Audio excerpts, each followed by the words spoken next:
cut. That's a tight cut, ain't it? That's a hard cut, ain't it? A very hard cut, isn't it? Yeah. But we got it though, right? Yeah, we got it. All right. This is 401 Sports Talk Radio on 401radio.net. I am the bench warmer, just sitting here, making sure things happen. That's all I'm doing. I'm sitting here with the professor. What's going on, sir? All is well. Everything's everything. What's going on with you? I can't complain. If I could, wouldn't nobody listen to me, would they? You might have one person listen. Yeah, the wife. Everybody else, I don't know. Shelly. Yeah. Home people know it's security. Security, Yeah. All right, so this is 401 Sports Talk Radio on 401radio.net. We're going to put on some chill out music while we do this, If you missed that, didn't you? Is this Dante approved? No. Well, this right here is behind background music, so Okay. It could or could not be Dante approved. Okay. Yeah, but it is what it is. You'll know when it ain't approved. You call me. Yeah, calling. What the heck y'all playing up there? All right, so number one, how's your weekend? Weekend was pretty good. You know me, I spent time with family, with the kids. Didn't do too much. Did some cleaning, and of course we are preparing to move. But other than that, it's all good. Okay. Ready to get the show rolling. All good in the neighborhood, huh? You? Yeah, I can't complain. We did a lot of Eventfully Yours stuff on the weekend. Okay. We went to this spot. She had a birthday party. Okay. And she had a vendor's party. Okay. And then she had a jazz evening. Jazz brunch Sunday. So I was pretty much dog tired after the weekend. You mean bench warmers getting tired on? I was tired. Either that or should have woke you out. Yeah, well, it could be either or. Okay. Or it could be both. Okay. That sounds like a eventful weekend. Yeah, I was tired. So we got an eventful party going on right now. Okay. This 2-hour party we're gonna do. That's always a part here. Yeah, it's always something. Got a lot of stuff to talk about. Did you read the article that I wrote, Ezekiel Elliott article? Yes, it was quite lengthy, but it was straight to the point. We're gonna dive into that a little bit. Okay. The article, if you go to 411sportsnews.com and click on 411 blog, you'll see an article called Ezekiel Elliott, You Be the Judge. Right. Now I decided to do this. You want to get into that, or want me to go ahead and finish out the other topics? Go ahead with the topics. Okay, topics. Then I want to get into, and this is the debate this morning. Do I deal with the Colin Kaepernick issue, or do I just let it die? I think based off of what the Cleveland Browns did against the Giants this preseason. And that was last night. That was last night. Right. Right. Brings the topic still to first mind. Well, I think what we're looking at right now, to answer your question, they're not letting it go. It's not gonna allow that to fade and win, even though some people continue to say, well, the man didn't vote, so why should we even? That's on the table. Why should we even entertain what he did? Some people are looking past that and saying, hey, in the grand scheme of things, what is going on in this country? And that's what Colin Kaepernick is focused on. And just like you told him off the air, every man and woman have the right to voice their opinion. We're in a country where freedom of speech is real. Yeah, so, it is real. Hey, I mean, either you like it or you don't. Either you're going to stand with them or you're not. You're going to follow them or you're not going to follow them. It's just only two ways of life. But that's your freedom to do that. Right. And so we'll dig into that. Okay. And we have to get into, we got to talk about what happened this weekend with the Cowboys. Prescott got his first, first song. He looked wonderful on that first drive. And then we'll be able to see Ezekiel Elliott next weekend. If we do. Well, no. They say he may play. Jason Garrett has not committed to that, even though. But he said he might get a couple snaps like he did last year. Okay. He did say we'll probably give him a couple snaps like he did that, and we're probably looking at maybe 8 snaps. I could settle with that. And his mindset was, Emmitt Smith didn't need a lot of snaps either. As a running back, they just tend to know how to. And remember, I told you, running back is instinct. Right. So his instincts just tend to know what he's doing. I don't see anything wrong with Zeke even having any action this preseason. I mean, this is where everybody called the This is the dress rehearsal. The dress rehearsal game. Yeah. You still want to see when your product is out there at its best. You want to see what it looks like. Put your full arsenal out there, see what it looked like. And we should not have looked like based on last year. Right. So it wouldn't be a surprise if he's in their possession and they score a touchdown and get him off the field. You want him to knock off the rust. Right. That's all you And want to if do is he's knock going to off the rust. suspend it at minimum 4, max 6, Get something out of it. get something out of it. Mhm. And I'm pretty sure he's anxious to get on the field, as was Dak Prescott last weekend yeah. against Colts. He couldn't wait to get on the field. Good. And they put him out there for 2 series. Yep. I thought I was going to take him out there for a touchdown, but they didn't put him back out there for the second series. I figured they were going to do a Tony Romo. Okay, you know what you're doing. Like, you can get off the field now. And then Darren McFadden fumbled on the second series. Right. I was in the store on that. And then we can also talk about who is going to be the second string. Do we like Kellen Moore? Or do you like Rush Cooper? I'm going to tell you something. What is it, Cooper Rush? Cooper Rush. What kind of name That's is a Cooper that's Rush? a that's a to me it's a heck of a name. Is that two last names? Cooper Rush. Because Rush can't be the first And name. Cooper could be a last name. Yeah, I know a lot of Coopers. There's a single Michael Cooper. Yeah. We all know who he is. Yeah, I know a And lot Rush, of Coopers. I mean, Rush could be okay. So I mean, no, I'm not. But I tell you, I think Kellen Moore's in trouble. Can Cooper Rush make this team? He probably can. But I will tell you this: the man has a live arm, and He his does. arms are a lot stronger than Kellen Moore. they are. I see why a lot of teams are not in love with picking up a backup quarterback like Kellen Moore. I think we've seen that last week in terms of arm strength and the velocity on the ball. I saw that last week. Right, I agree. But we'll get into that. I agree. All right, so here's what we're gonna do. We're gonna take a slight break, and when we come back, we're gonna dig into. You want to do Elliott first, or you want to do We Kaepernick need first? we need to get at this Let's right do here that first. first. Ezekiel Elliott. Let's do what's apropos. So you got some interesting content here that I want to go over. Okay, let's do that. Let's take us out now. I think I'm good this time. Watch. You're listening to 411 Sports Talk Radio on 411radio.net. The phone number to the show is 469-249-2411. Again, that's 469-249-2411. And the website to the show is 411sportsnews.com. We'll be right back. And if you want to download the app, Listen, download you just cut me 41media. Okay, my bad. You just cut me off and you gonna tell me I think I'm ready. Yeah. Okay, take us out then. Okay, take us out. Let's get out of here. We'll be right back. All right.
DJ Lemon Pepper mix there.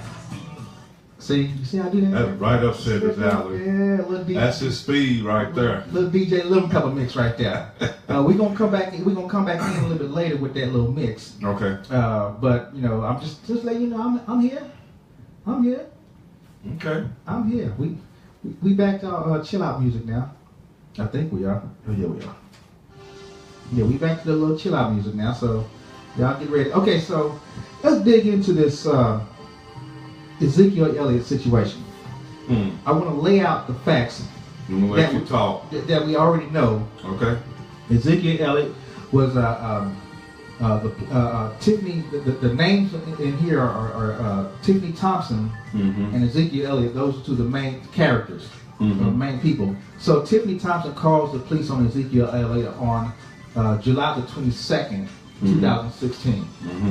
A police report was filed, and Tiffany Thompson, her claim was that Ezekiel Elliott dragged her out of the car and was domestic. That was domestic violence. That was the claim. The Columbus Police Department, Columbus Investigation Department, took down reports and everything. They took down everything. They had a lot of witnesses that were there that saw the event or that was witness to the event, and those witnesses are stated here. And through all of their research, they took photos and everything. Through all of their investigative reporting, they found inconsistent evidence, some things that are inconsistent. Okay. So after they found things that were inconsistent, they said, you know what, this is really not a case because it's too inconsistent. So they decided to drop the case. Okay. Right. The NFL, after the Columbus Police Department, Investigative Department decided to drop the case, NFL decided, well, we need to investigate a bit further. Okay. So the NFL created this 160-page investigative report of everything that was going on. It took about 13 months. They put together a group of 4 to do the investigation, and then the group of 4 gave their recommendation to Roger Goodell. Then Roger Goodell comes back and hands down a 6-game suspension. Right. Okay. Those are things that we know. Right. We do know that Ezekiel Elliott had an opportunity to appeal, and he's appealing, and so the appeal date is the 29th of August. Right. So a week from today. A week from today. So those are the things that we know up to this point. Or those are things that were initially told to us up to this point. Right. A couple of issues that I have here is that when you start looking at, I pulled out a 70-page report from the Columbus, Ohio's investigative department. They did a 70-page report on this whole incident. Right. There was so many things that, for me, that was so eye-opening. Right. That it made me trying to understand how could the NFL deduce that Ezekiel Elliott did have some some domestic violence. Okay. Where's domestic violence at? Okay. You know, so I had to ask those questions, and it really caused me to really just start really digging into this thing and looking at it. What's the one thing that you noticed, for an example? The one thing that I noticed is what's not really being reported. It's probably started leaking out, but what's not really being reported is a guy named Alvarez Jackson. Alvarez Jackson was Ezekiel Elliott and Joey Bosa's roommate at Ohio State. Okay. Alvarez Jackson was with Ezekiel Elliott and Tiffany Thompson throughout the whole time. Okay. And so the report that you can read online, 411sportsnews.com, go to 411 blog and you see Ezekiel Elliott, you be the judge. What you'll see is Alvarez Jackson's account of each day compared to Tiffany Thompson's account of that same day. And it's so different. I mean, it's like what we black already and white. know. It's like black and white. And like, this is an eyewitness, because people say, well, the only people who know what happened is Tiffany Thompson and Ezekiel Elliott. No, Alvarez Jackson knows exactly what happened each day. And Tiffany Thompson's story is lining up with the same story she gave when she told her friend to act like Ezekiel Elliott pulled me out of the car. If you I mean, and let me give you some. Want me to give you some excerpts real quick? Go ahead. All right. I'm listening. So the first excerpt is the first day. Let's go back to July the 16th. Okay. So me and Mr. Elliott got into an argument Now, about who was this talking? this is Tiffany Thompson talking. Okay. So this is Tiffany Thompson's account. So on Saturday, July 16th, me and Mr. Elliott got into an argument about our unhealthy relationship. Me and Mr. Elliott lived together for about 3 months from November 15th until January 16th. We got into an argument because Mr. Elliott cheats on me all the time, and when we had broken up for a bit, I slept with another guy. The argument turned physical, and Mr. Elliott attempted to hit me in the face. I raised my right arm to cover my face from the strike. I had a bruise on my right forearm. That was the end of the fight and the argument on Saturday. That's her account of what happened Saturday. Okay. Now, if you just go with that, go to the next day, you'll think they had a fight. Okay. I can attest to that. Okay. Alvarez Jackson, who's with them, his first statement says, the first thing Mr. Jackson said is that he is a friend with Mr. Elliott and Ms. Thompson. So he's a friend of both of them, yeah. And he has some personal knowledge of the interactions during the week of July 16th to July 23rd. So here are the accounts. Okay. So Alvarez Jackson, this is him speaking. Okay. He says, on Saturday, July 16, 2016, I traveled from Dallas, Texas to Columbus, Ohio with Mr. Elliott. At the airport, we were greeted by Ms. Thompson, and she subsequently drove us to Mr. Elliott's apartment. When we arrived at Mr. Elliott's apartment at approximately 2 p.m., Mr. Elliott, Mr. Thompson, and I stayed at the apartment until we went to the social room that evening. Mr. Elliott, Ms. Thompson, myself, and another friend left the social room at approximately 2:30 a.m. Sunday morning. The four of us went back to Mr. Elliott's apartment, and we stayed at the apartment until about 3:30. At 3:30, I left the apartment to stay with another friend's house. At no point did I witness any altercation between Ms. Thompson and Mr. Elliott. And also, I did not see any evidence of injury, bruising, scrapes, or Ms. Thompson at any point on July 16th.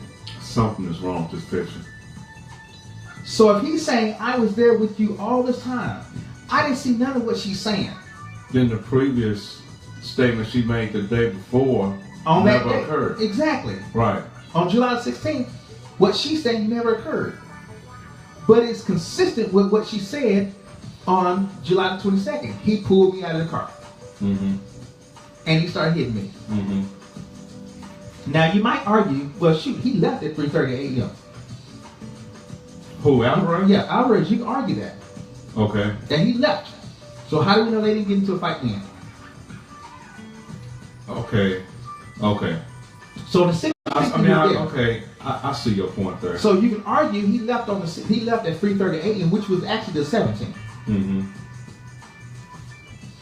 So I'm trying to get this timeline together. Okay, I see what you're saying. Yeah, he left Sunday morning at 3:30 a.m. Okay, so but she that could be an argument after he left. They could exactly. Then they did what she claimed that they did. But while he was with them, they were their best behavior. Yeah. That could be an argument. All right. Okay. So here's what she says. On Sunday, July the 17th, a fight between me and Mr. Elliott started because we went out to different places and I did not make it home before Mr. Elliott. Mr. Elliott choked me, leaving a red mark and bruise on my neck. Keep going. Okay, so now Alvarez. Right. Yeah, Alvarez Jackson says, on Sunday, July 17th, I returned back to the apartment at approximately 11 a.m. to see Mr. Elliott and Ms. Thompson. When I arrived, Ms. Thompson and Mr. Elliott were in good mood, happy and playing with Mr. Elliott's dog. Throughout the day, Mr. Elliott and Ms. Thompson and I stayed at the apartment. That evening, Mr. Elliott and I went to BBR without Ms. Thompson and met several friends. Mr. Elliott and I returned home to Mr. Elliott's apartment at approximately 3 o'clock a.m. Monday morning. Ms. Thompson arrived at the apartment shortly thereafter. Ms. Thompson and Mr. Elliott slept in the bed and I slept on a couch outside of the bedroom and did not hear any type of fighting, yelling, or abuse taking place that night. Now I got a problem. Because if you had any altercation with this man, you're not going to sleep in the bed with him. Number one, you're not going to sleep in bed with him. Number two, he's going to say that, hey man, she has marks on her. See, he came back at 11 a.m., but when he came back, they all, But the NFL had enough evidence to conclude that activity went on physically with Zeke attacking this woman. Right. But there are also text messages to indicate that she purposely tried to make up something to ruin this man's career. Exactly. And life. And he's saying, Alvarez Jackson saying, no, I didn't see none of that. On the 16th, I didn't see it. On the 17th, I didn't see it. So, to this day, why do you think we have not heard this man's testimony through the media? Well, because one of the things I found out was Mr. Jackson was, a previous time, he did get arrested for having a gun possession. Okay. So they're trying to throw out his testimony because he's not credible. Because he got arrested for gun possession. What makes me think Tiff is any credible than anybody else? Exactly. Want to keep going? Keep going. All right. So on Monday, July the 18th. Yeah, who's talking? This is Tiffany Thompson talking. Okay. I remained at the Watermark Apartments with Mr. Elliott's friend while Mr. Elliott went out. Mm-hmm. When Mr. Elliott returned to the apartments, he picked me up and threw me against the wall. Mr. Elliott told me I was lucky he had not killed me yet. You ain't giving us no reason why. It just happened. He just jumped in and it happened. Keep going? Keep going. All right, Mr. Jackson, this is him speaking. On Monday, remember, everything, he's talking about the same day. Mm-hmm. On Monday, July the 18th, Mr. Thompson, Mr. Elliott, and I woke up and stayed at the apartment for most of the day. Ms. Thompson eventually left the apartment during the day, and Mr. Elliott and I eventually met our friends at the BBR at 4th Street at night. Mm-hmm. I was with Mr. Elliott the entire day, and the entire time we were out visiting friends. After 4th Street, I went back to the apartment. Mr. Elliott did not return home that night. He returned home the following morning. Mm-hmm. I arrived back at the apartment at approximately 3:15 a.m. Ms. Thompson was already there in the parking lot. Ms. Thompson had accidentally locked her keys in the car and wanted to try to get them so she could go back to her own apartment since Mr. Elliott was not there. I encouraged Ms. Thompson to come inside and stay at the apartment as I did not believe she was in any condition to drive home. Ms. Thompson eventually came inside the apartment and then called another male to come pick her up. Mm-hmm. When the car arrived, I walked Ms. Thompson to the car, and there were males that I recognized in the car. Ms. Thompson did not get in the car and came back inside to the apartment with me. We talked for a while, and then she went to sleep. At no point this night did Ms. Thompson reference any actual physical altercation with Mr. Elliott, nor did I see any evidence of bruises, cuts, scrapes, or injuries. So it's about the third time this man has said he has not seen any bruises, cuts, and injury on this woman. Right. Now remember, you know how big Ezekiel is. Yes. You see how small this woman is. Yes. If he put his hands on her, you're going to see some stuff. This woman's a noticeable bruise. Exactly. Yeah, it's going to be some serious, it's going to be some, because he's going to probably put it through the wall or something. I'm not understanding why this testimony is not out for the public. I didn't know who Alvarez Jackson was until you told me this off the air that he was involved in this, but I don't know who he is. Nobody knew it. This testimony is important. Exactly. This is the key to the whole thing. Keep going. Oh, On Tuesday, July 19th, me and Mr. Elliott did not fight. Mr. Elliott cried and told me he loved me and did not want to have to put his hands on me, but it's tough love. This is on July the 19th. Yeah. July 19th. Yeah. Okay. So Mr. Jackson. On Tuesday, July 19th. Now we're talking about the same day, and we're gonna get into the pictures too. So now we're talking about the same day. On Tuesday, July 19th, between approximately 8 a.m. and 9 p.m., Mr. Elliott arrived back at the apartment because remember he had left that night. Mm-hmm. Probably went to go stay with his parents. Mm-hmm.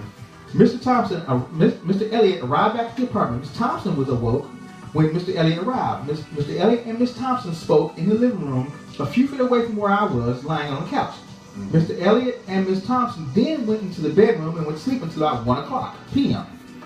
When Ms. Thompson and Mr. Elliott came out of the bedroom around 1 p.m., the three of us ate lunch and hung around the house. That night, Mr. Elliott and Ms. Thompson stayed in and did not go out with me. Mm-hmm. I went with my friends and arrived back at the apartment between 3 o'clock and 4. When I arrived home, Ms. Thompson and Mr. Elliott were sleeping, and I did not hear any type of fighting. Now remember, on July 19th, she said we ain't fighting. So he was gone, they wasn't fighting. Because she said they wasn't fighting.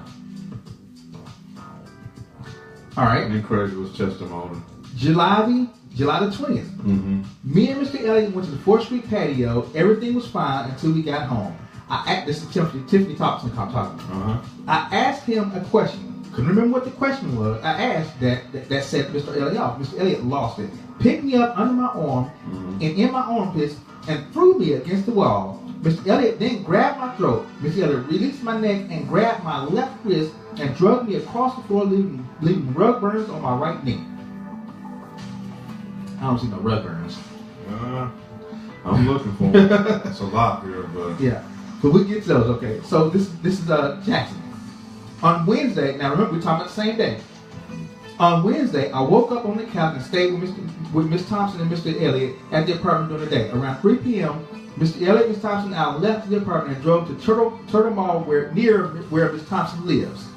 We all ate at the restaurant. After we ate at the restaurant, we dropped Miss Thompson off at her apartment and we checked into the carriage house. Later that night, Mr. Elliott and I, along with the friends, went to the 4th Street bar approximately 12 a.m. to 2 p.m. They hang out a lot. Thursday morning. Miss Thompson met us eventually after 4th Street. Mr. Elliott, Miss Thompson, and I went back to the garage house. Miss Thompson was too intoxicated to drive, and we encouraged her to stay at the carriage house. Yeah. My bedroom was across the hall from Mr. Elliott's room. I did not hear any or see any physical abuse, altercation, or fighting. Okay. Here we come tonight. So the night in question. This is what Thompson says. She said, tonight around 2:45 and 3 a.m. I pulled up to the place where Mr. Elliott and I have been staying since Wednesday, July 21st. So I thought she was staying back on Monday and Saturday.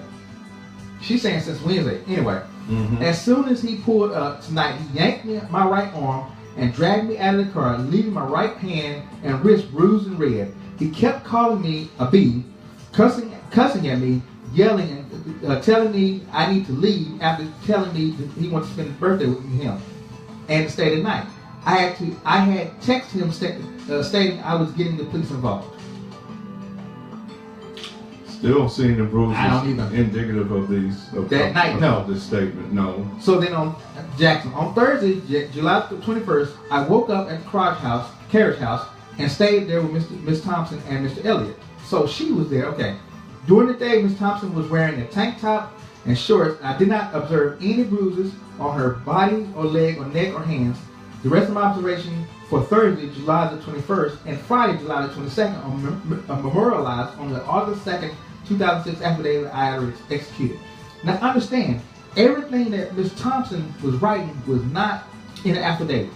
So these are not sworn testimonies.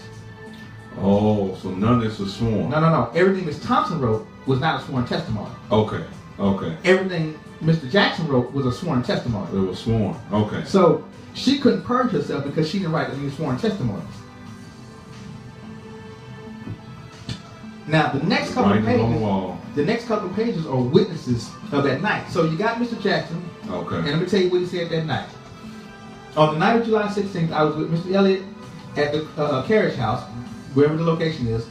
We were getting ready to Ezekiel's birthday celebration that was going to take place at a social room. While we were getting ready to leave the social room, Ezekiel expressed to me that he did not want Tiffany Thompson to attend his birthday celebration and that she was not invited. And that pissed off. After leaving the social room, I drove back to the carriage house for Ezekiel's after party gathering, and upon arriving in the driveway, I saw Tiffany's vehicle parked in the far left parking lot. There we go. And the carriage driveway.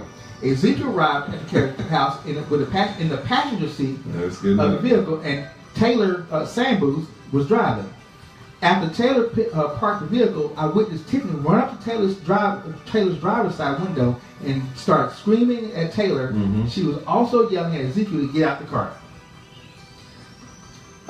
Taylor, Ezekiel, and the other passengers in the vehicle then exited the vehicle and began to walk to the carriage house door. At no time whatsoever during the walk to the carriage house did Ezekiel come into contact with Tiffany or come into contact within 5 feet of Tiffany. While Ezekiel was walking into the carriage house, Tiffany was screaming at Ezekiel and yelling that she was going to ruin his career. Now, this account that Alvarez Jackson is telling us has been repeated by Aaron Mason, Chudu Busha, Matthew White. Well, Matthew White said a little something different. I'll get to that right there. Dylan Minnie, yeah. Mm-hmm. Bijan. Bijan, Moses, yeah. And then Tiffany Sambo, Booth, the girl in question. And then you got Ezekiel. So you have consistent testimony from other witnesses who can account for what Mr. Jackson is saying. Exactly. All those testimonies is totally opposite of what Tiffany has been saying. Totally opposite. Now, let me give you a point that probably wasn't there, but this is important. Okay. So, my name is Matthew White, and I am a resident of Columbus, Ohio. Mm-hmm. On the night of Monday, July the 18th. Now let's go to the July 18th. Mm-hmm. So on Monday, July 18th, I remained with one of my partners and friend, and while Mr. Elliott went out. When Mr. Elliott returned to the apartment, he picked me up and threw me against the wall. Mr. Elliott told me I was lucky he had not killed me yet. This is Tiffany's account of Monday, July the 18th. Now, let's go to Matthew White. On Monday, July 18th. Let's see. On the night of Monday, July 18th. Yeah, on the night of Monday, July 18th. And So this happened today, yeah. And into the morning, Tuesday, July 19th. I was at the pool at 600, whatever the apartments are, Goodell, located on Goodell Boulevard, just off of I-60. I-670. Yeah. I was with several friends. At approximately 1 a.m. Tuesday morning, Tiffany Thompson arrived with a friend to join us. I personally know Ms. Thompson from work. I was in the immediate vicinity of Ms. Thompson for the bulk of the 2 hours while she was there. For much of that time, I engaged in conversation with her and her friend and was seated or standing no more than a few feet from her. I did not observe any bruises, scrapes, cuts, or any other marks anywhere on her body. Hands, neck, feet, face, or anywhere. She was wearing an equivalent of a bikini during most of the time she was around the pool. She stayed until approximately 3 a.m. when she left in Uber. This is ugly. This makes no sense. So he's saying he never... But the NFL's about to suspend Ezekiel Elliott. And right. we reading all this testimony from different people who can account the fact that they have not...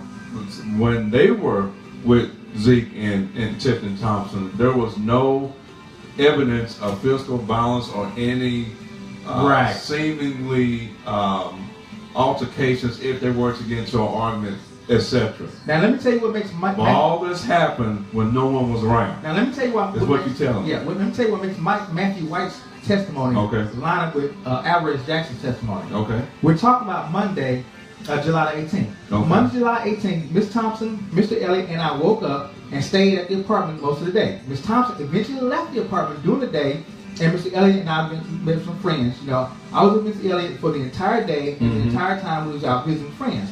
After 4, I went back to the apartment. Mr. Elliott did not return home that night. He returned home the following morning. I arrived back at the apartment at approximately 3:15 a.m. Miss Thompson was already there. She was already there at the parking lot. Now he said Miss Thompson left an Uber at 3 o'clock. Right. So she was at the party and they was out partying. Right. So Miss Elliott and Miss Thompson did not have any contact. So when she got to the party at 1 o'clock, 1 p.m., he didn't witness no bruises or anything like that. At that time. Right. She came home back to the apartment about 3:15. And Uber, and I guess it's right because she left the keys in the car. So that's why she had to take Uber.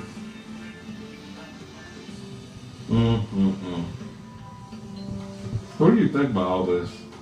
I think it's just based upon what you know about the situation from the day it started, from the day we heard about it, up to this point with what Roger Goodell has done.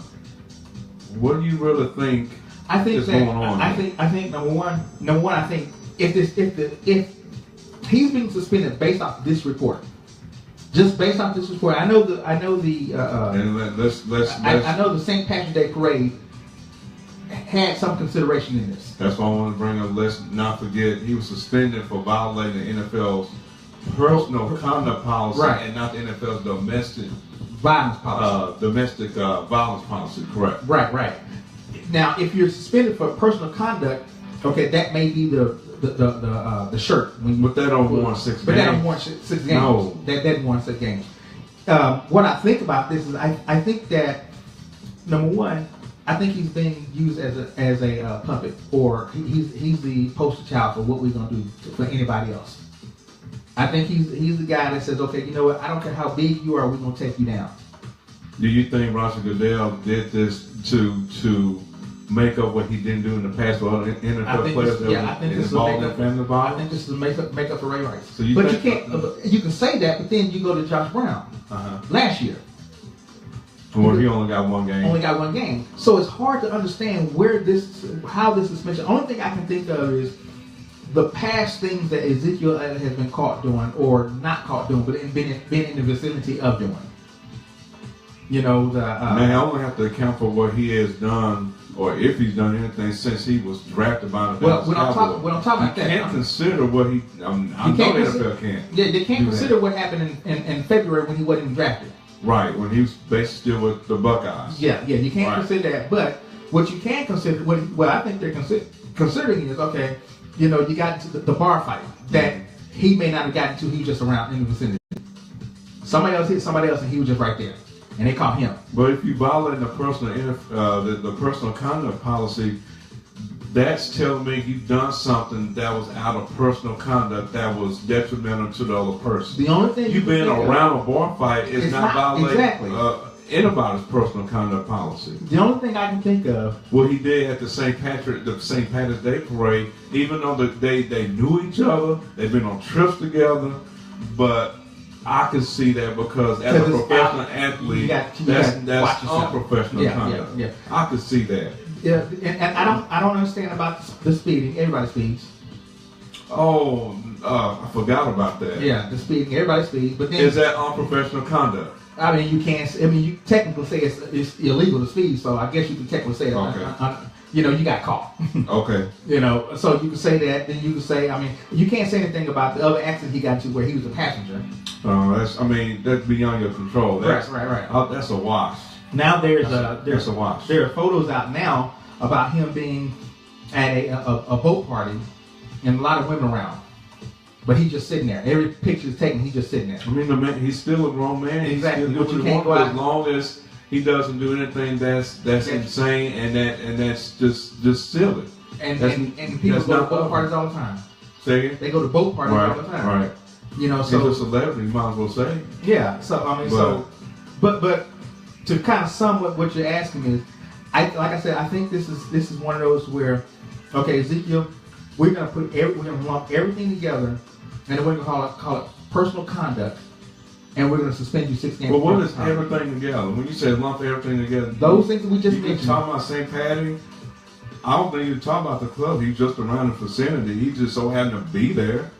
The boat party, he a grown man. But the boat party just came out. If he ain't married, boat party just came out, so.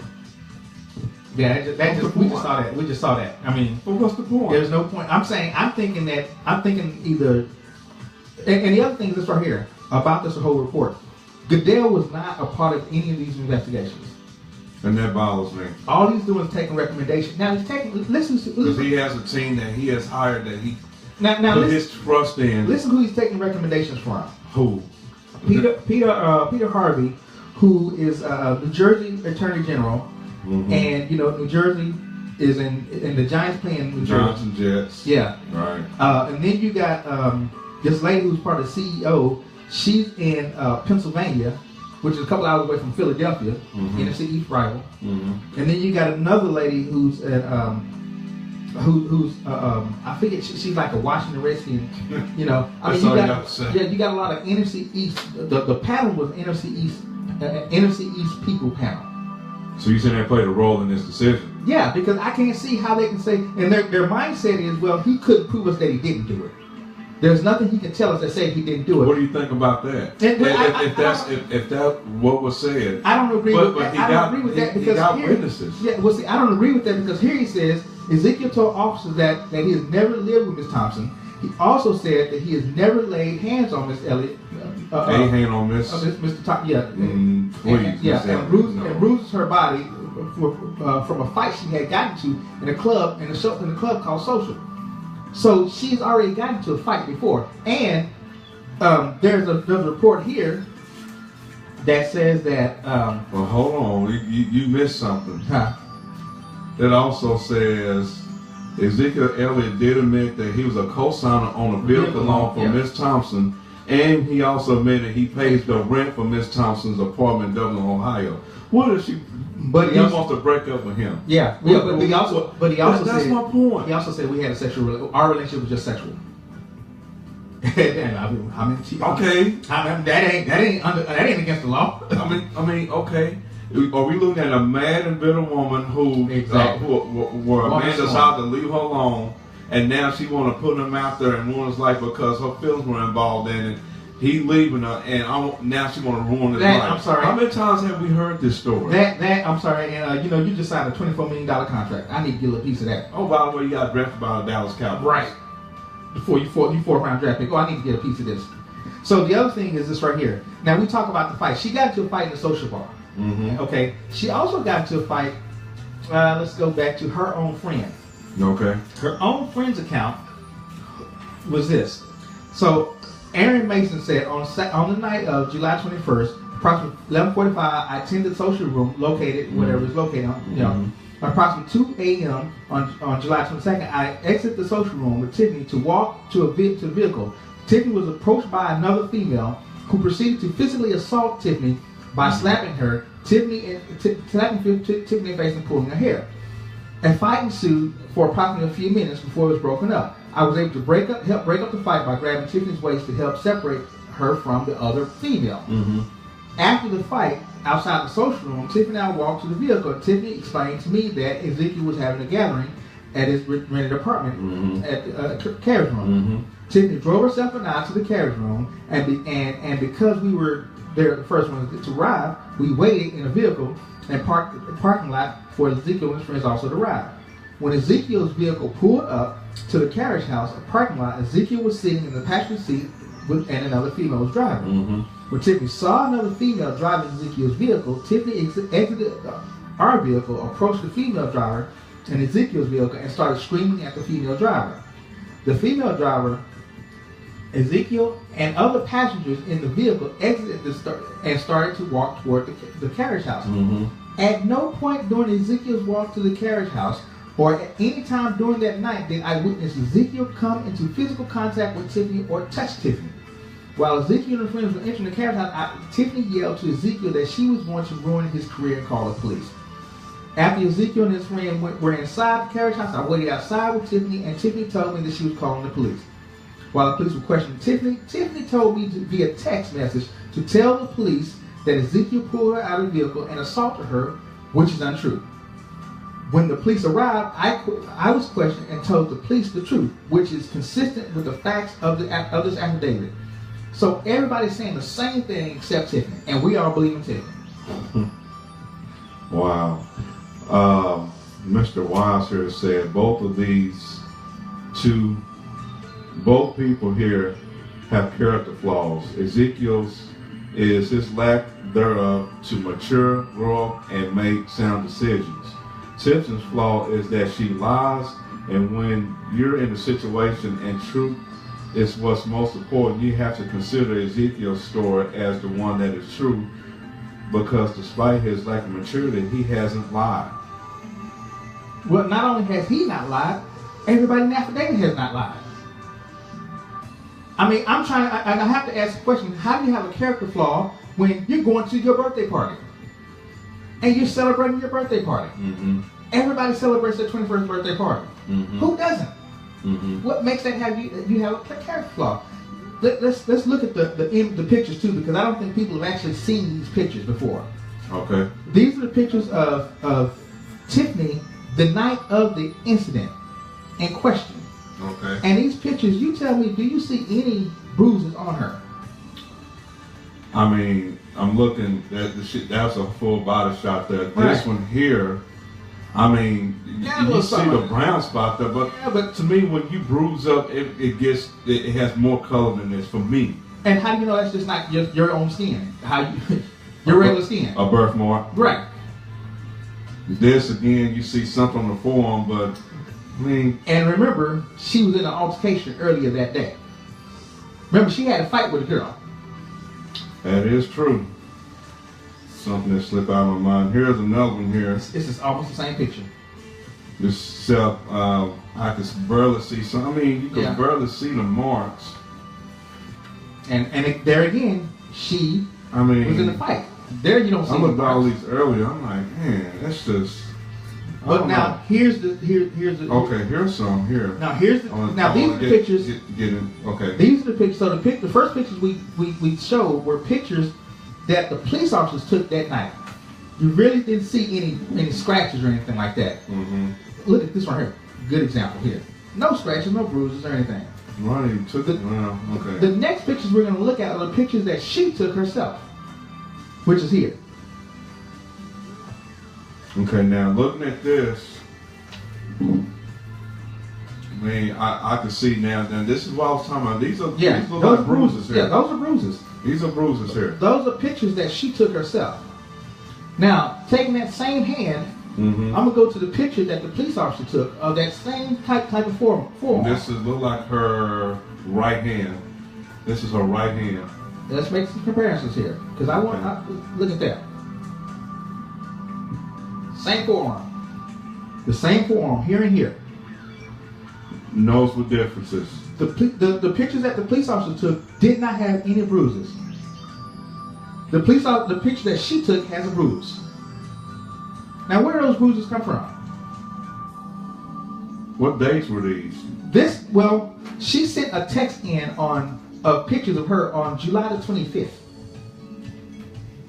Okay. After this whole incident happened. Right on. Yeah.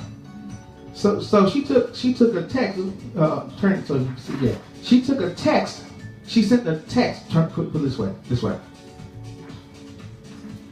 Yeah. She took a text of this on July the 25th after Ezekiel Elliott was back here.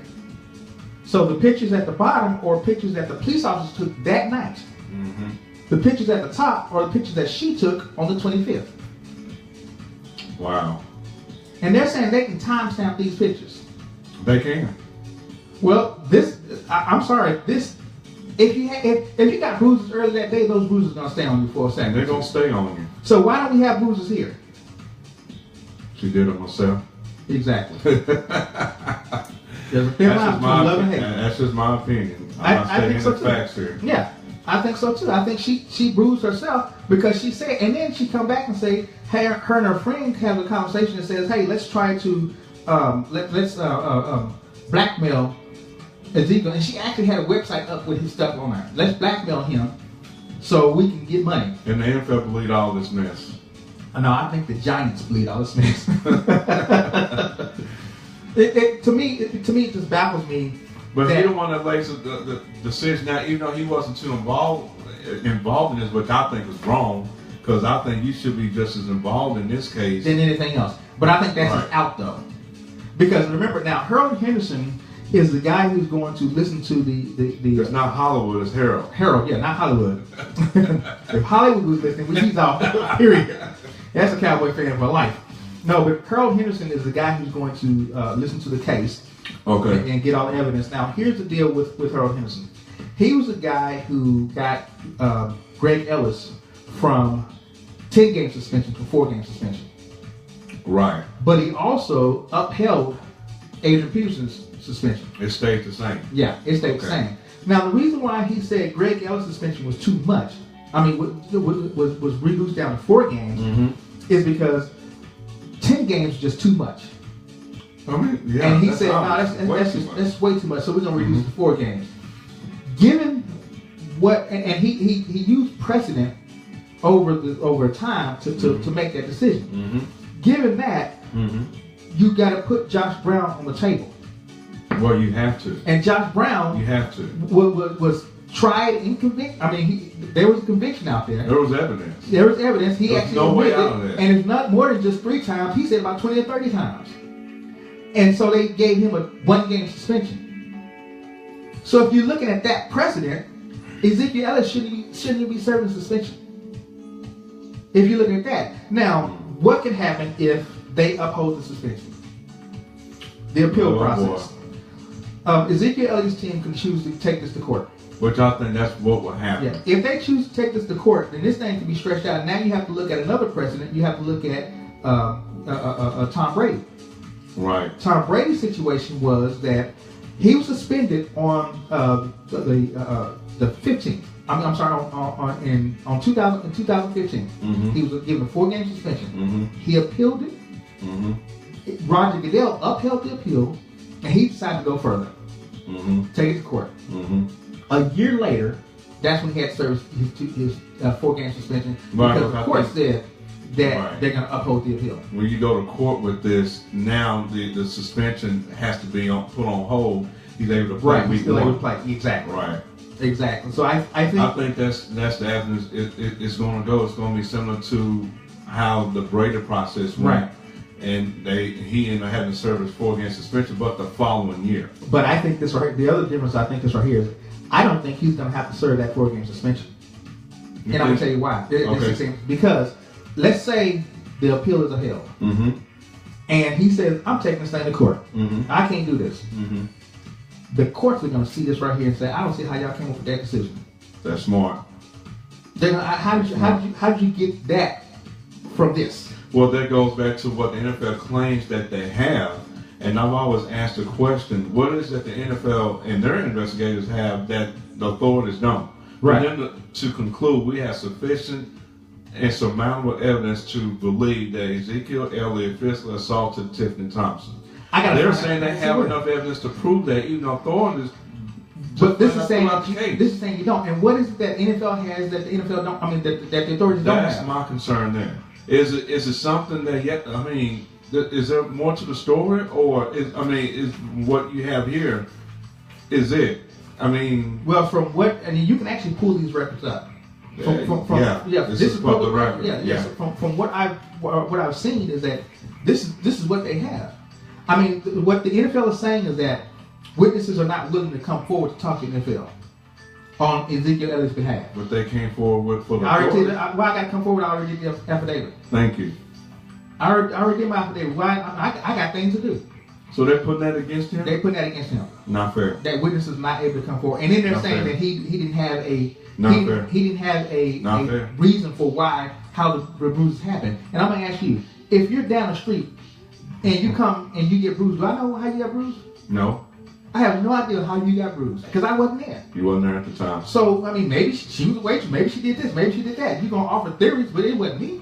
Mm-hmm. And they're saying that because you didn't give us reasons why she didn't get bruised, then you didn't offer a reason why she didn't get bruised and why you didn't do it. No, I didn't. I don't have to have a reason why I didn't do it. I didn't do it. Right. And I said that I gave a voluntary statement saying I did not do this. When you ask me how it happened, I don't know. Maybe she did this. Maybe she did that. I don't know. Right. I wasn't there. Right. I know she was in a bar fight earlier. That's all I know. So you can't blame me for not knowing how she got bruised. She spells trouble to me. Hell yeah. Well, I gotta say she spells trouble. So I mean, if anything, this would teach Ezekiel Elliott. You know, I hate to say this, but this applies to myself and any other man. Just any woman or man, be careful who you choose. Right. Just be careful who you choose, and but that's if you're anybody. gonna date someone, try your best to study that person's heart, their condition of their heart, and their character. Exactly. Be careful of the company. But here's a question though. I have to ask this question. Did you see all this before it happened? No, sir. See, so did he actually see all this before it happened? And in his mind, we're just sex partners. Yeah. We get out every once in a while, and that's about it. She hang out at my house. I help her out a little bit here and there, but that's about the size of it. Mm-hmm. I mean, but now I didn't think that the moment I got money, because maybe she comes from money, so money ain't, I don't know. I mean, there's so many things that can be going on in your mind that I never saw that. I never saw it coming. Sometimes I just don't like the fact that a person can play that card where if you leave me, I promise you I'm going to do this. I promise you I'm going to do that. I promise you I'm going to try to ruin your life. Right. To me, that's the main story. And exactly, that's the main story. Oh, you're going to do things to ruin my life. Because he don't want to be with you. Right. And that's not right. And I think that we always talk about we don't want to assassinate her character because she lied. And you always talk about domestic. All the signs are there. And domestic violence is very serious to me. It extremely is serious to me. So it is. And to me, it's serious on both ends of the table.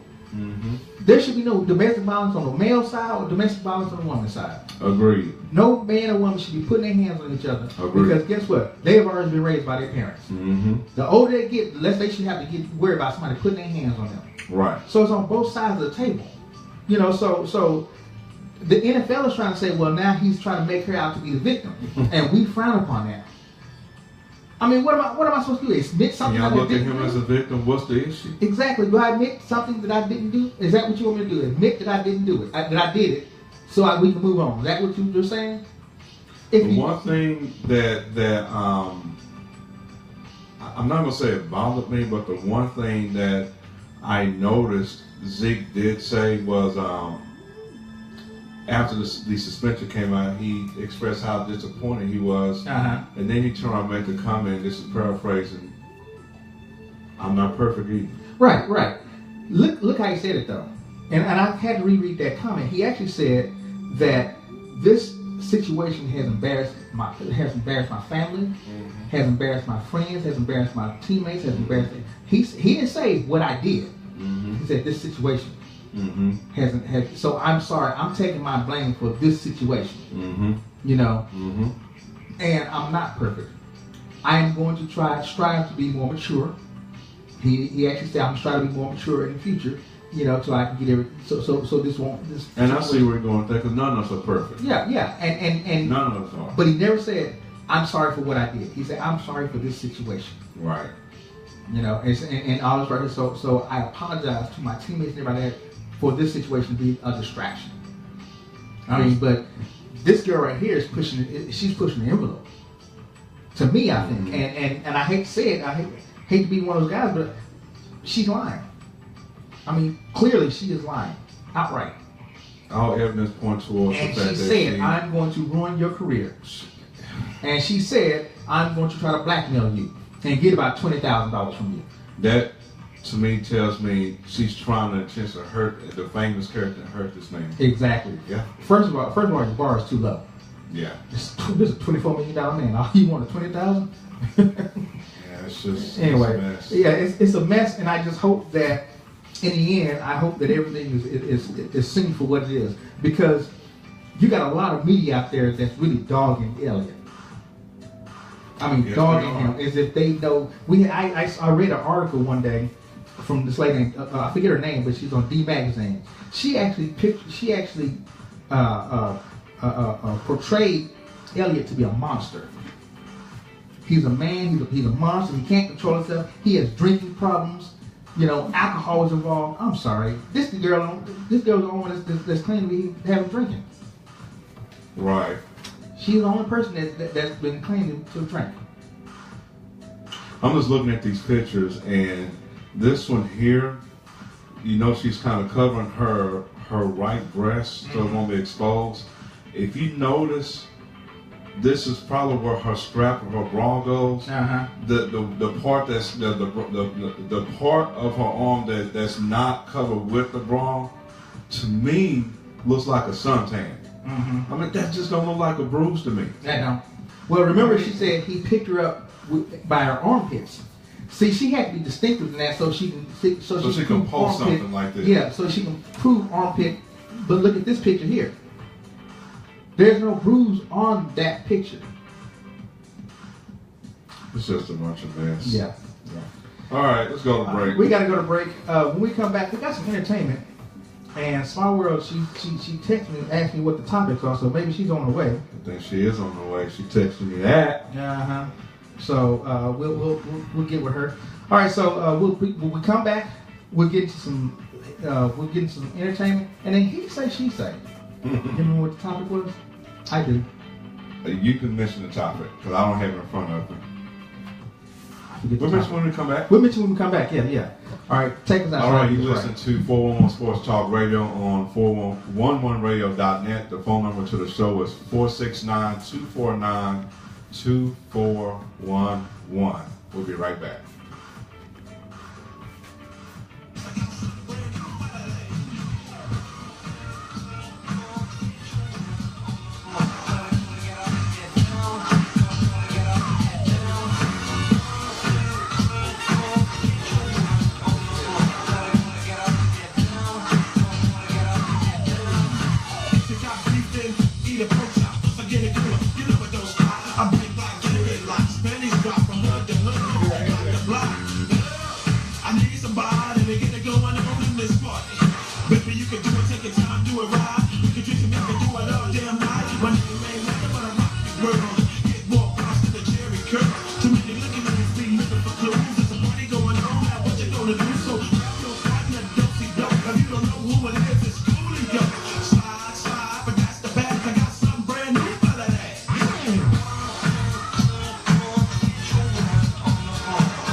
1990, sharp rock jumps upon the scene with the lead in a pocket full of green. The green is a symbolizer made it on the top, but the roll on top last year was a shot. The tone of the pop like trip shook your butt. Kids are screaming, the media says what? Kind of music is this for you to dance to? The man with the brand and the band that man you. Leave the smack and the crack on the whack, on the wild, and the knock, keep a smile like that. Leave the knife and the gun in the store, and ignore temptation set by the nation. Racial game for the pain, needs a new rep. In your heart and mind, never forget new sets. Walking to when you're walking, you don't just want black on black, remember that it's important. Can't make the shunless what bring forth the fun. All hatred, the summer's almost done. No time to sleep, jump in your jeep and stop on the funky beat. Keep those off, don't smash it and trash it. You're too young to be plumped in a casket. Just get your voice and bring the noise in, just swing it. And want people sing it.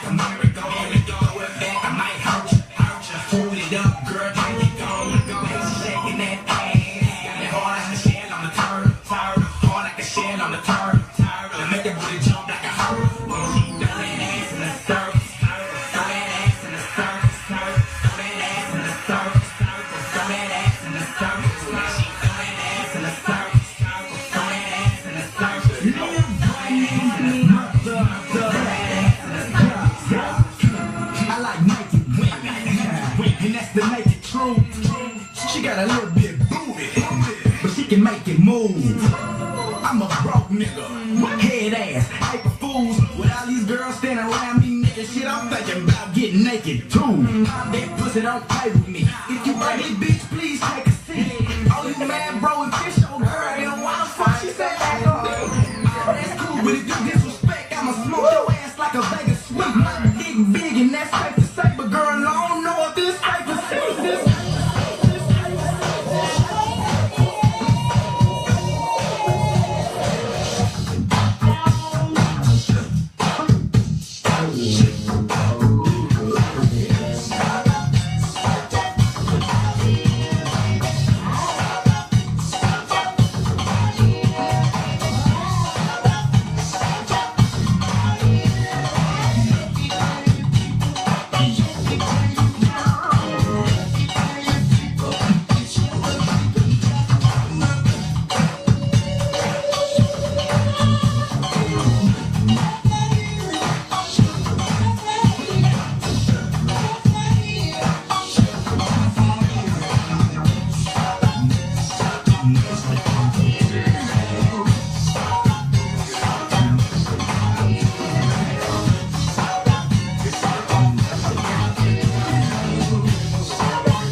Alright, we're back.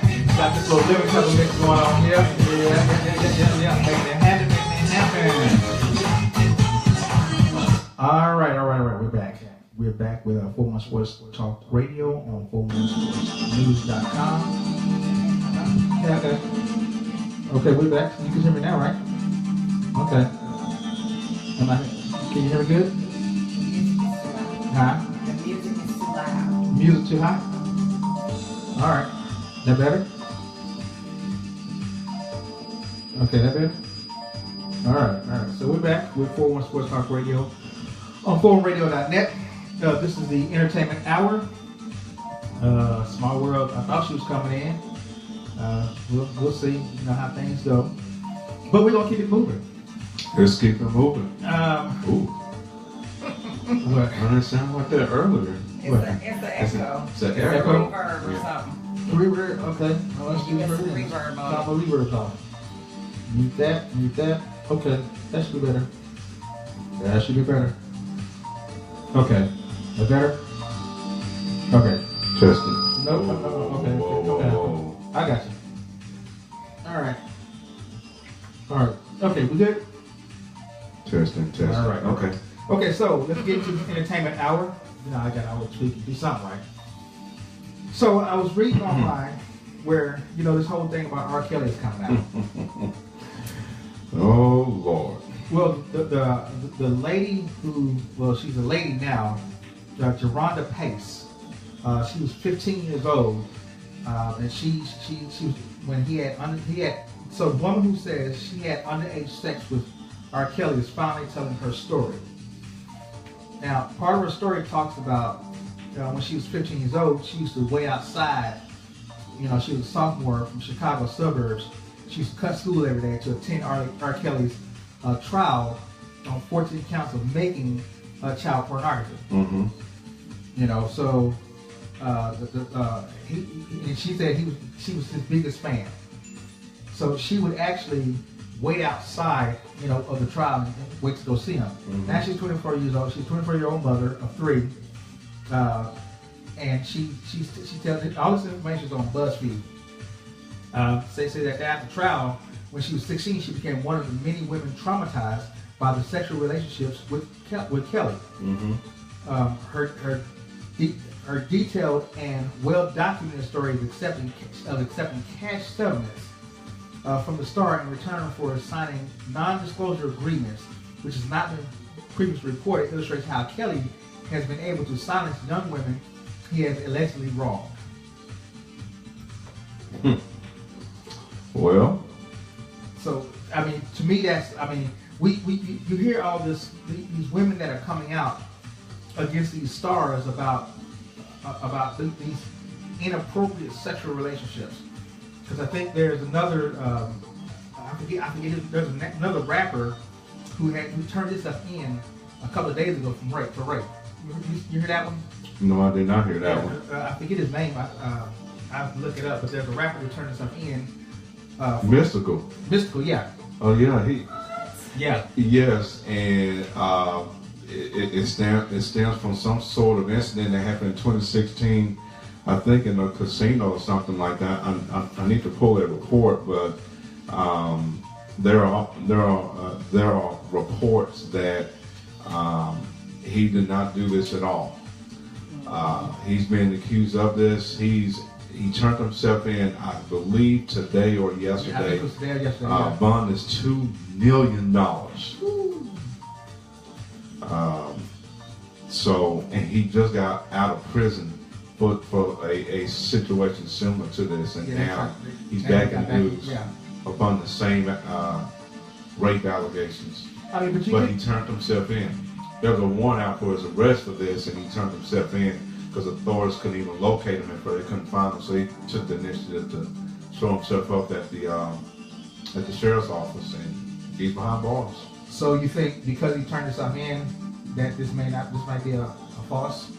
I thought about that because I also heard from his people that this never occurred in the first place. This is another false rape allegation that a woman is pulling. He turns himself in. She's hollering or crying rape. I don't know. See, he has a record of this already. So it could be. He got a rap sheet for it. So this. So you at least got to take that into consideration. Yeah. Didn't he just get out of jail? He has a prior for a similar allegation charge, rape. Yeah, so you got to take into consideration. I mean, but you know, this is crazy. We got all this stuff that's going on in America that's just that paints a really bad picture of us. You know, you got these allegations about R. Kelly, and she's coming out and telling a story. And then you have remember the whole Bill Cosby stuff. Mm-hmm. Going on. Now you got Mystical, and you know there's a couple other rappers out there that have been put in that same limelight. Right. You know, so where that saying, when there's smoke, there's fire. Or when there's smoke, there's fire. Right. So there's got to be something to all this. You know, now R. Kelly, you know, he's had a history of these allegations.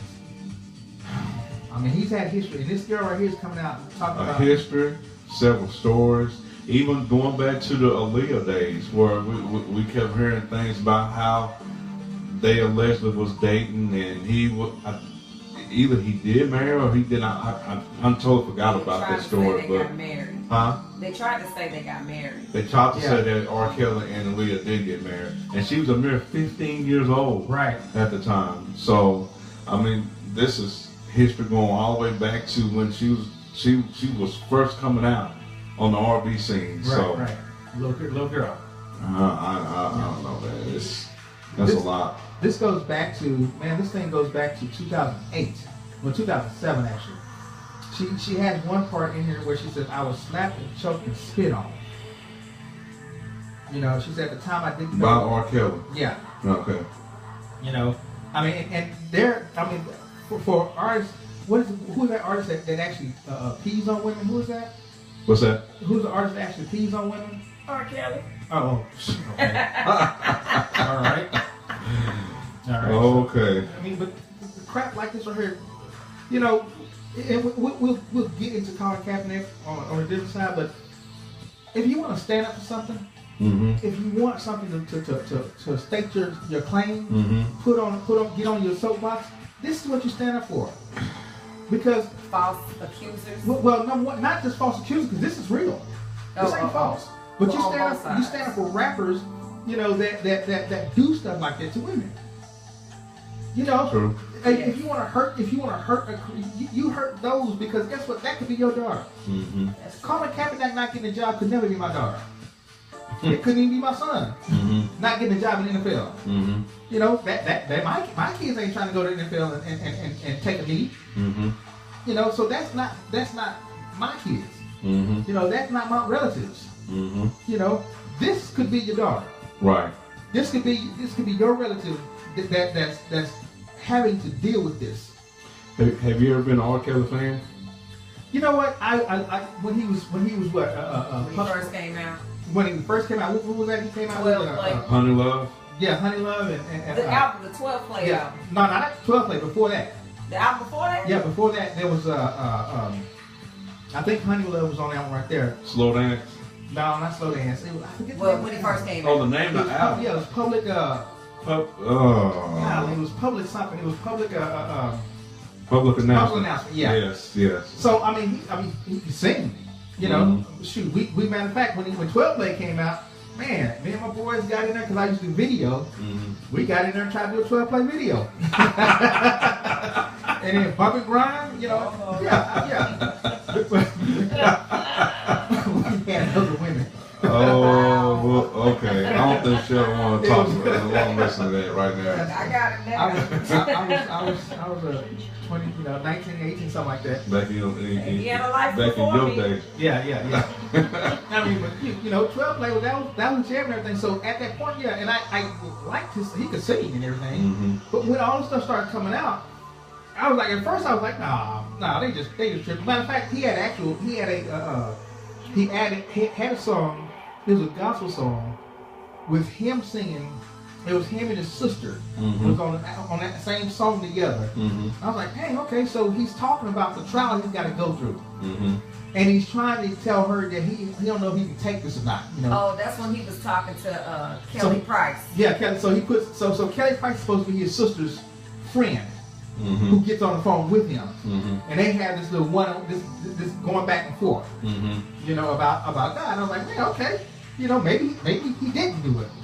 That was You Saved Me in 2004. Right, That was the right. album. Yeah. So I was like, okay, you know, maybe we got this whole thing wrong. So I mean, but once stuff like this comes out, like I said, when there's smoke, there's fire. With all Do you that, believe this? with all that, yeah, actually I do. You do believe this? Actually I do. Just reading the details of it. You know, You ain't if got I to read the details. Just listen to the songs. his song, yeah, Bobby Brown. Who's he, Bobby Brown? Oh, shit. I'm sorry. And Well, so she says, I've been holding this in for so many years, and to see that he's always getting away is just not right. She's actually talking about how he paid her. So, To keep quiet. yeah. Okay. Yeah, he She paid had a her. non-disclosure agreement. Yeah, they had a non-disclosure agreement that he paid her. And remember, she was only 15. At the time. So at 15 So she at the wasn't time, even up. She couldn't even sign that agreement without an adult. You can't Right. sign a contract at under 18. So, but at 15, you don't know. But she's now Now she's 24. 24 and say, no, I can't hold it in. No, but it's not legally binding if you sign something and you're under, if And you're a then minor. Jerronda Pace. Right. If It was anybody Jerronda signs Johnson a contract as under a 18, 15-year-old, it's not right. binding. So So you do believe this? yeah, if she signed it and she's under 15, it's not binding. Wow. So I'm like stuff like this right here. But like I said, where there's smoke, there's fire. The Bill Cosby situation. It's too many women that come out to say this about Bill Cosby for it not to be true. Do you think that Bill Cosby episode is true? I think so. Wow. I think so. It's just too many women coming out for it not to be true. Now, But the timing of it is crazy. I'll get into but why they coming out with this now when they could have brought this out 40 years ago? later. I don't know that. When this happened. Well, think of it like this right here. I got a problem with that. Okay, in my estimation, think of it like this right here. Here's this big Bill Cosby. You know, this is Bill Cosby at his heyday. Bill Cosby, the Fat Albert, Fat Albert. He was on I Spy. This is the black man. And oh my God, that's Bill Cosby. You know, you trying to break into the industry, right? You know, you got this big Bill Cosby gonna help you get into the industry. What you gonna think? Oh, cool. So you're not gonna think anything of it after it happens. Oh, maybe I was dreaming though. Maybe I was. Yeah, that's what the one girl That's what I'm said. saying. Maybe She's I like, dreamed or something like that. But when you think a crime has been committed, why won't you report it immediately? Because at the time, that's my problem with because that. at the time in the 70s, this wasn't necessarily considered a crime. A crime is the a crime. casting couch. What are you talking No, about? what I'm saying is right here. At the time in the 70s, this was just what they did in that industry, in the Hollywood industry. This went on all the time. I don't think Bill Cosby don't want to get it. This is just Definitely not. yeah. This is just Got went on. the But casting couch. do you really think it's worth 30-some years later to finally say something about this when the man is almost 80 years old? I don't know. Maybe the last incident just said this is just too much. And that was another problem I had. It took a report about a woman who was crying this, and then everybody else came out. Had she not had said anything, we wouldn't have heard nothing about this. It doesn't mean it didn't happen. And if it didn't happen, it didn't happen. But that was my issue: is the time of the situation. I mean, we're talking about decades. It was convenient, but I'm just saying stuff like this right here. See, here's what we do. Here's what we tend to do. We tend to give we tend to not look at some serious facts to cause someone to cause you to have a different mindset of a person. You know, we just talked about Ezekiel Elliott. Before we heard all this evidence, you think, okay, Ezekiel did something. Don't know what it is, but he did something. I never said that. You never said it, but most of the people thought that. Okay, Most people thought that. I can agree with that. Before you see all this right here, especially because the big bad NFL said he did something. So, but then you hear all this, you go, wow. But the people who still think he did something, guess what they gonna think? Well, you did something happened. You know, there's still perception of reality until it meets the truth. And a lot of people, once it meets the truth, they still want to roll with their perception. I'm saying this right here. Bill Cosby probably did something.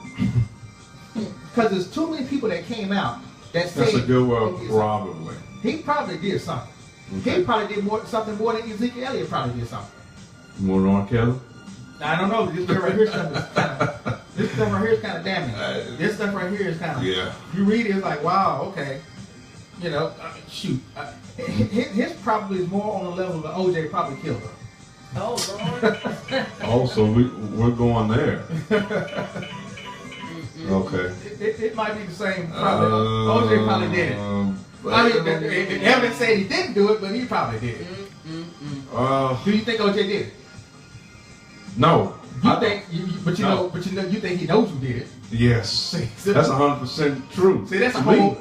That's just my opinion, but Al Collins, if it's not him. But I'm just saying though, those are so much more sure things, you know, that we need to stand up for and say, hey, we can't have this no more.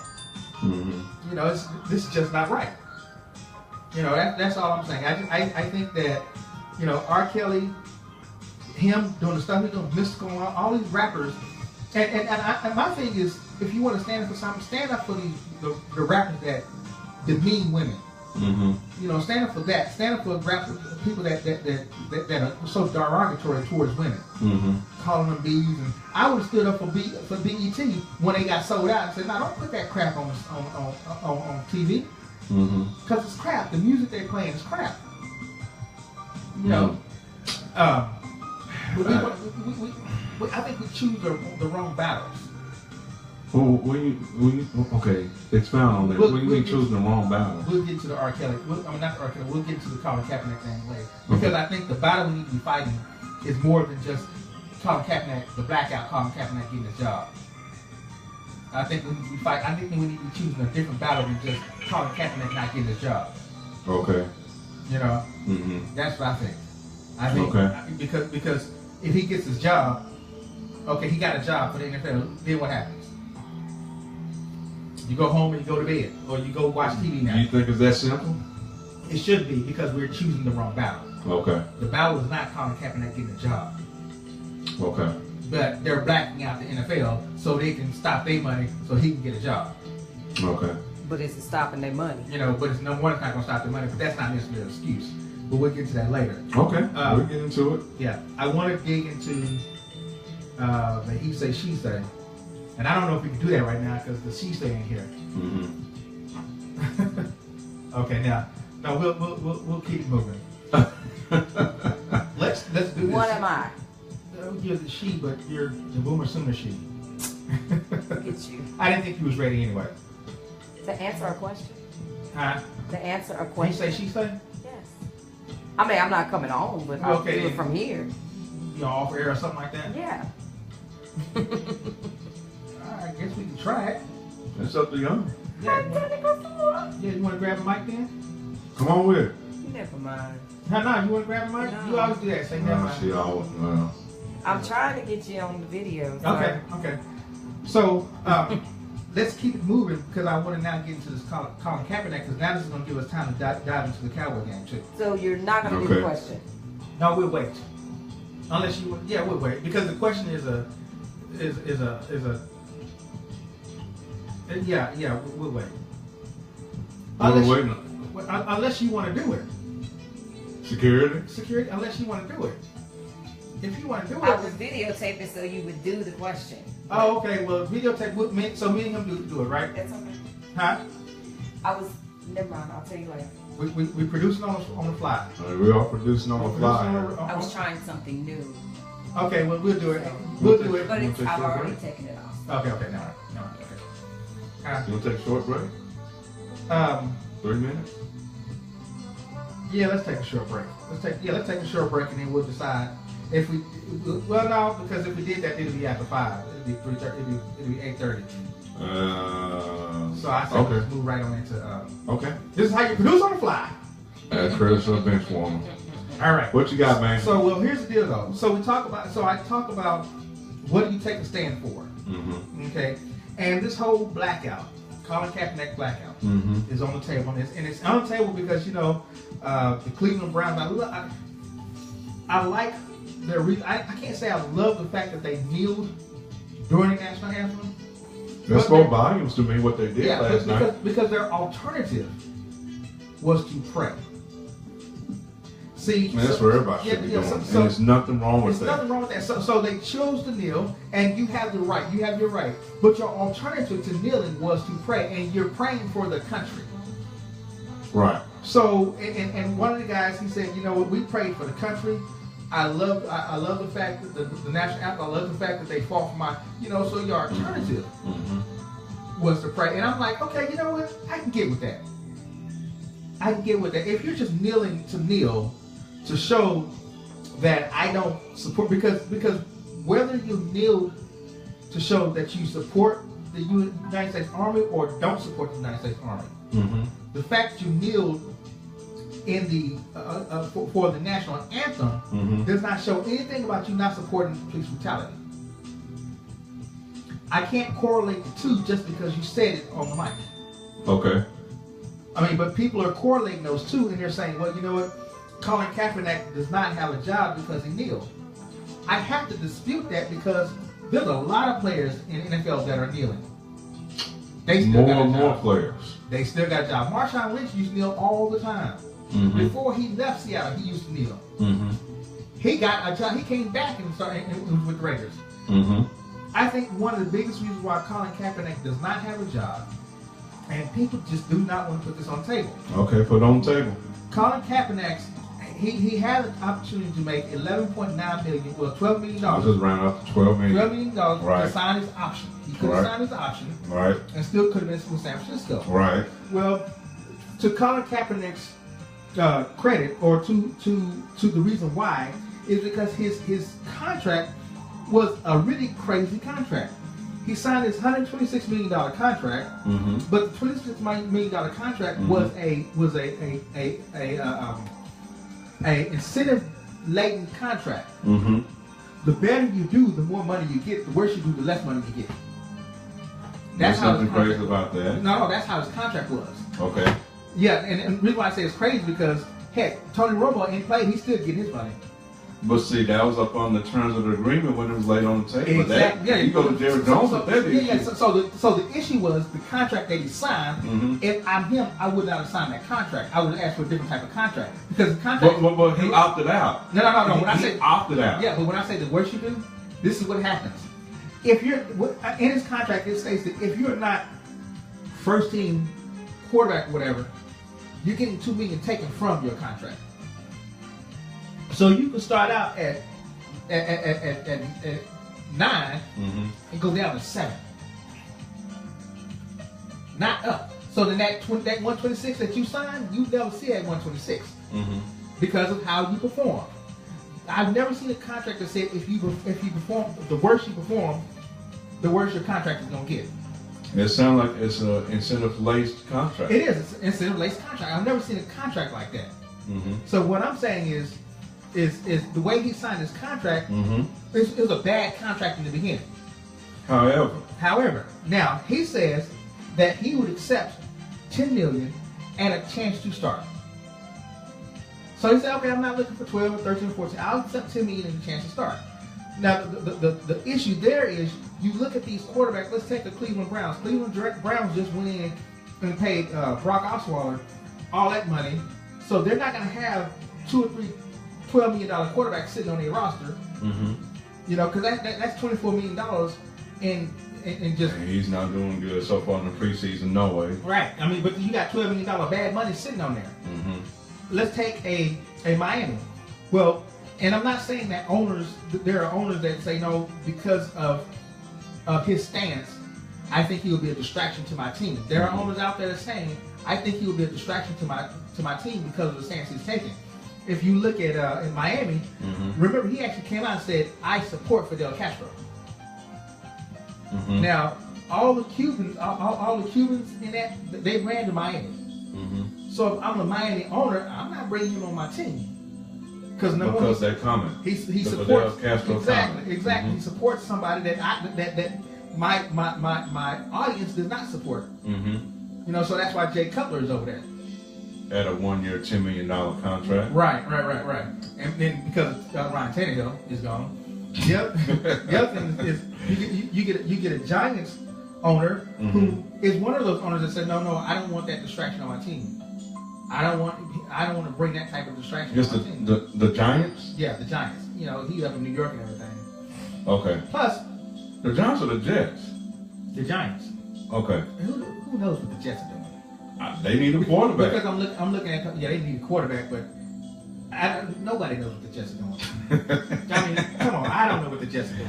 I mean, and that's the only team that I can foresee them. Maybe the Jaguars, but you like Blake Bortles. But is it better to not have a job at all, or stay in San Francisco upon the whatever the terms of the contract were? For me- Considering what you just said about how horrible the contract intangibles were, I would ask you. it has still been better for him to stay rather than just not have a job at all. Number one, I would ask him to renegotiate the contract. That conversation probably took Right, place. Yeah, and it didn't happen. And then number two, I would have said, okay, you know what? I'll. But see, here's the thing, though. But Did the he money's have- there for the taking, Yeah, regardless. did he have any takings on the table? Plus, that contract could have gotten better had he. Let's say you signed your $12 million, Mm-hmm. and this year you're starting, Mm-hmm. And Which this year I think he would have. and this year you become an All-Pro. He's better than Brian Hoyer. Yeah. Guess what? Your money goes up. Okay. So you go from 12 to 14. Mm-hmm. So you had an opportunity to stay there and make more money. Just do your job. Mm-hmm. So no, it would probably for me it would have been better for him to stay there because I think maybe his agent thought they had some takers out there, but didn't have any takers. And I think that's where the story lies. Is he opted out his contract, thinking there's some takers out there, but because of what he was doing, teams were saying, "I don't want to be no part of that." And see, And you have to wonder, before he opted out, did anyone? I'm pretty sure Colin thought about it, but to what extent? to the same extent he said that why vote? I'm gonna take me, but why vote? I mean, that's a whole different issue there too. To that same extent. And he got blasted for that when Yeah. he told people, "No, I didn't vote." Now, to Colin Kaepernick's to his favor, he does donate a lot of money to charities. I mean, he does a lot of charitable work. He puts money out there. He's got this one thing called I Have the Right To, where he's teaching a lot of young kids what your rights are. Right. You know, so he's got a lot of stuff going on out there. You know, Got no comment to you directly. Everett Wise said these players are under contract, and so these teams can't do anything about those who chooses to kneel. Kaepernick is the poster child for this movement, and so they may not be able to do anything about the other players kneeling, but you can do something about the source. This is the NFL making the proverbial statement, "You're now coming into our league and changing our culture." And that could be true. And that could be very well true. I'm not saying that's not true. I'm saying this right here, though. I'm saying, and I saw this the other day. You work for a company, right? Me? Yeah. Yes. You work whatever company you work for. Okay. If the company has policies in place, okay, are you there to change their policy? No. What happens if you go against that policy? Then I'm gonna probably get terminated, get a corrective action. Exactly. And we're not looking at it as a company, because the NFL is a company, and they have certain things in place. Now they're not taking action upon those players that, like you said, that are still playing in the NFL that have contracts. Because guess what? The team is saying, if you want to, you want to. If you don't, you don't. Because teams are actually coming out and saying, hey, it's your right, and it's his right to kneel if he wants to kneel. If he chooses not to support the national anthem, or if he chooses not to support the police, that is your right. I can't go ahead. With that being said, the stage he chose to do this on, do you agree with that, or do you not agree with that? And that's where we're coming. Since you're saying that, let's talk about the stage, the NFL. When you come to the office, your bosses expect you to perform a certain way and have a certain behavior. That's why players have to wear certain ties when they come off, when they get off the bus. You know, you do realize that, right? You can't be wearing no badge out of dress code. Out of dress code. Right. That's why you can't wear certain things on your socks or whatever. You can't be out of dress code. So you know, the NFL has set some standards. I forgot about the sock. The NFL has set standards of how they want their players to operate, and it's not just the black players; it's the white, it's all players. But do you agree or disagree with he choosing the NFL platform to do this, despite what you just said about what a player's right is? I disagree with what you how you chose to exercise your freedom of speech right. So if you disagree with that, if you was in his shoes, what would you have done other than voting? What I would have done, I would have, while I'm off work, I have an off day called Tuesday. I would take that day to go down to the police officers and let's see if we can't have a come to Jesus meeting. So like a city hall. Yes. Town hall meeting. Colin Kaepernick of the San Francisco 49ers quarterback, the starting quarterback of the San Francisco 49ers, is choosing to have a city hall town meeting, you know, with the police chiefs, and let's bring everybody together. But what if that stage is smaller than the NFL on who everybody watches? Guess what? Reporters will be there. Okay. Reporters will be there. So, and you can make that stage as big as you want to make it. You can say, okay, I'm choosing a 4 or 5 city tour to go to these other cities, and I'm not just going to go to the city in San Francisco. I'm going to go to the cities that are having these issues. Okay. I'm going to go to St. Louis. I'm going to go to whatever city. I'm going to go down to Houston where Sandra Bland. I'm going to go to the cities that's having these issues. and see if we can't talk to these police officers. So Mr. Wash said, if you want to ignite change, that is the type of stage you have to use to represent your view.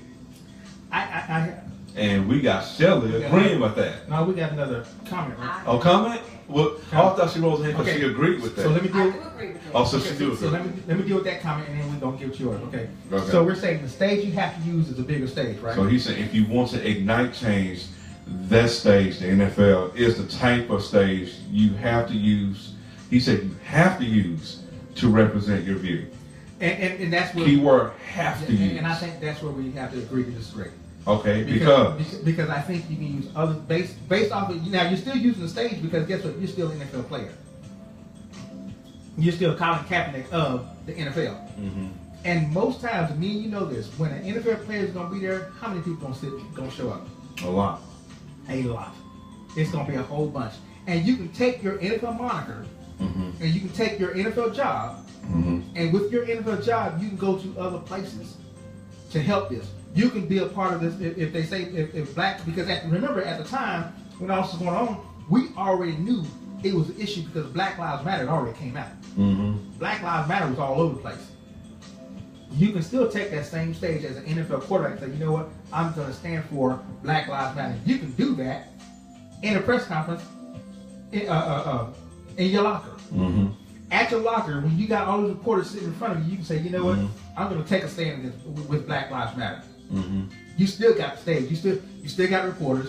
You Mhm. still got the TV audience watching you. Mhm. You can still do that. Okay. Okay, and that's not hurting. And plus, guess what? You keep a job, and you might get another job because it's not about. Here's an example, Mm. and then I'll get to you. And this one of Bill Cosby thing. What's your favorite dinner?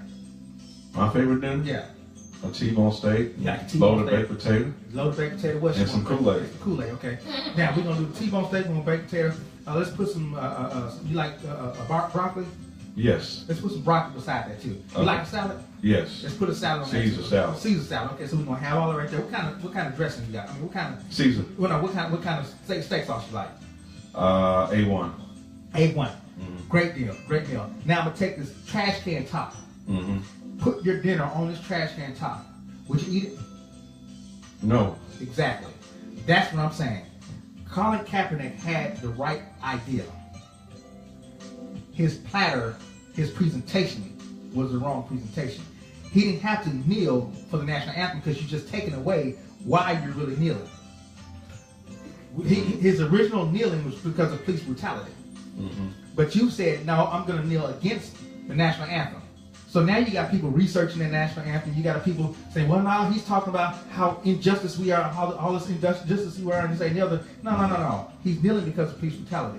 What you do is, after the game, you say, you know what? I'm taking a stance against police brutality too. I want to go and meet with these guys, Black Lives Matter. I want to go meet with my police chief. You can do that at a press conference. After the game, while you still have your uniform on, Mhm. you can do that easy, and no one's gonna be okay, cool. Well, he's standing. You know, look what Chris Long did. He got in a press conference and said, you know what, I'm gonna kneel with them, or I'm gonna support my African Americans that stand. That's what Chris Long did. You I know, saw that. there are a lot of players. Look what they did, and what I'm saying is that you got to understand how to do your presentation. One of my a gift that I have is knowing how to take content and package it right so it can get the right message. Mhm. You know, this is all we're talking about. Is just he wasn't able to take the content, package it right to get the right message. Because now the message has been we forgot about police brutality. We still dealing with the national anthem. Okay. We missed the message. Okay. Okay, go ahead. You have a Shelley. comment, Shelley? Oh, you We know, need a cordless mic for her. I know we have to control this. Yeah. they can hear me.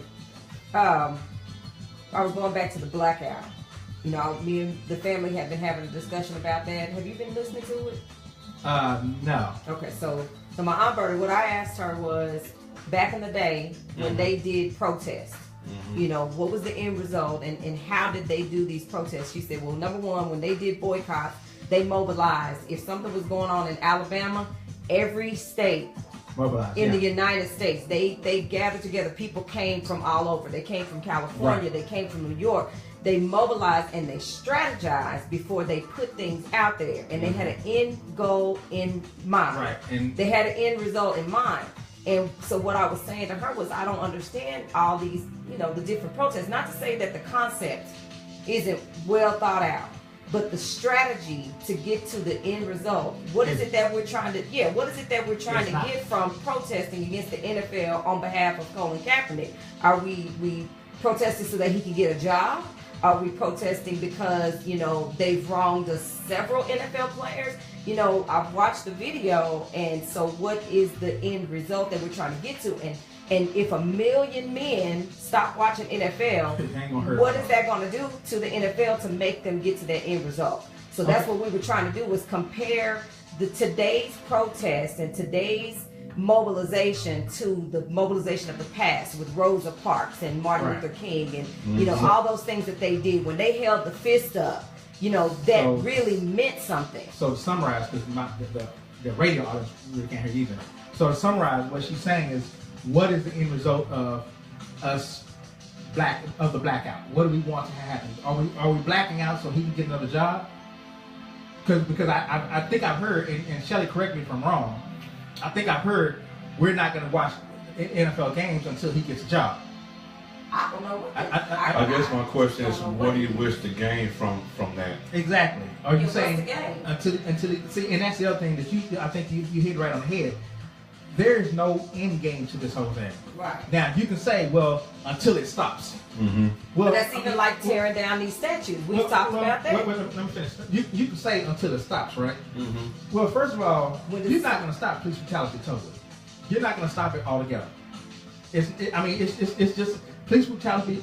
Police brutality has been around since the beginning of time, and not just black on white police brutality, but white on black police brutality, black on black police brutality, White on white police brutality. Mm-hmm. So you can't say let's just segment and let's make sure that the white officers are not attacking the black unarmed men, and to stop. Once that happens, we're fine, because you have to deal with police brutality as a totality, as a whole. You can't deal with it in segments. You have to deal with it as a whole. So you can't say, well, when the whites stop attacking the blacks, then we're fine, because you never. What you just done is just put an endless goal out there.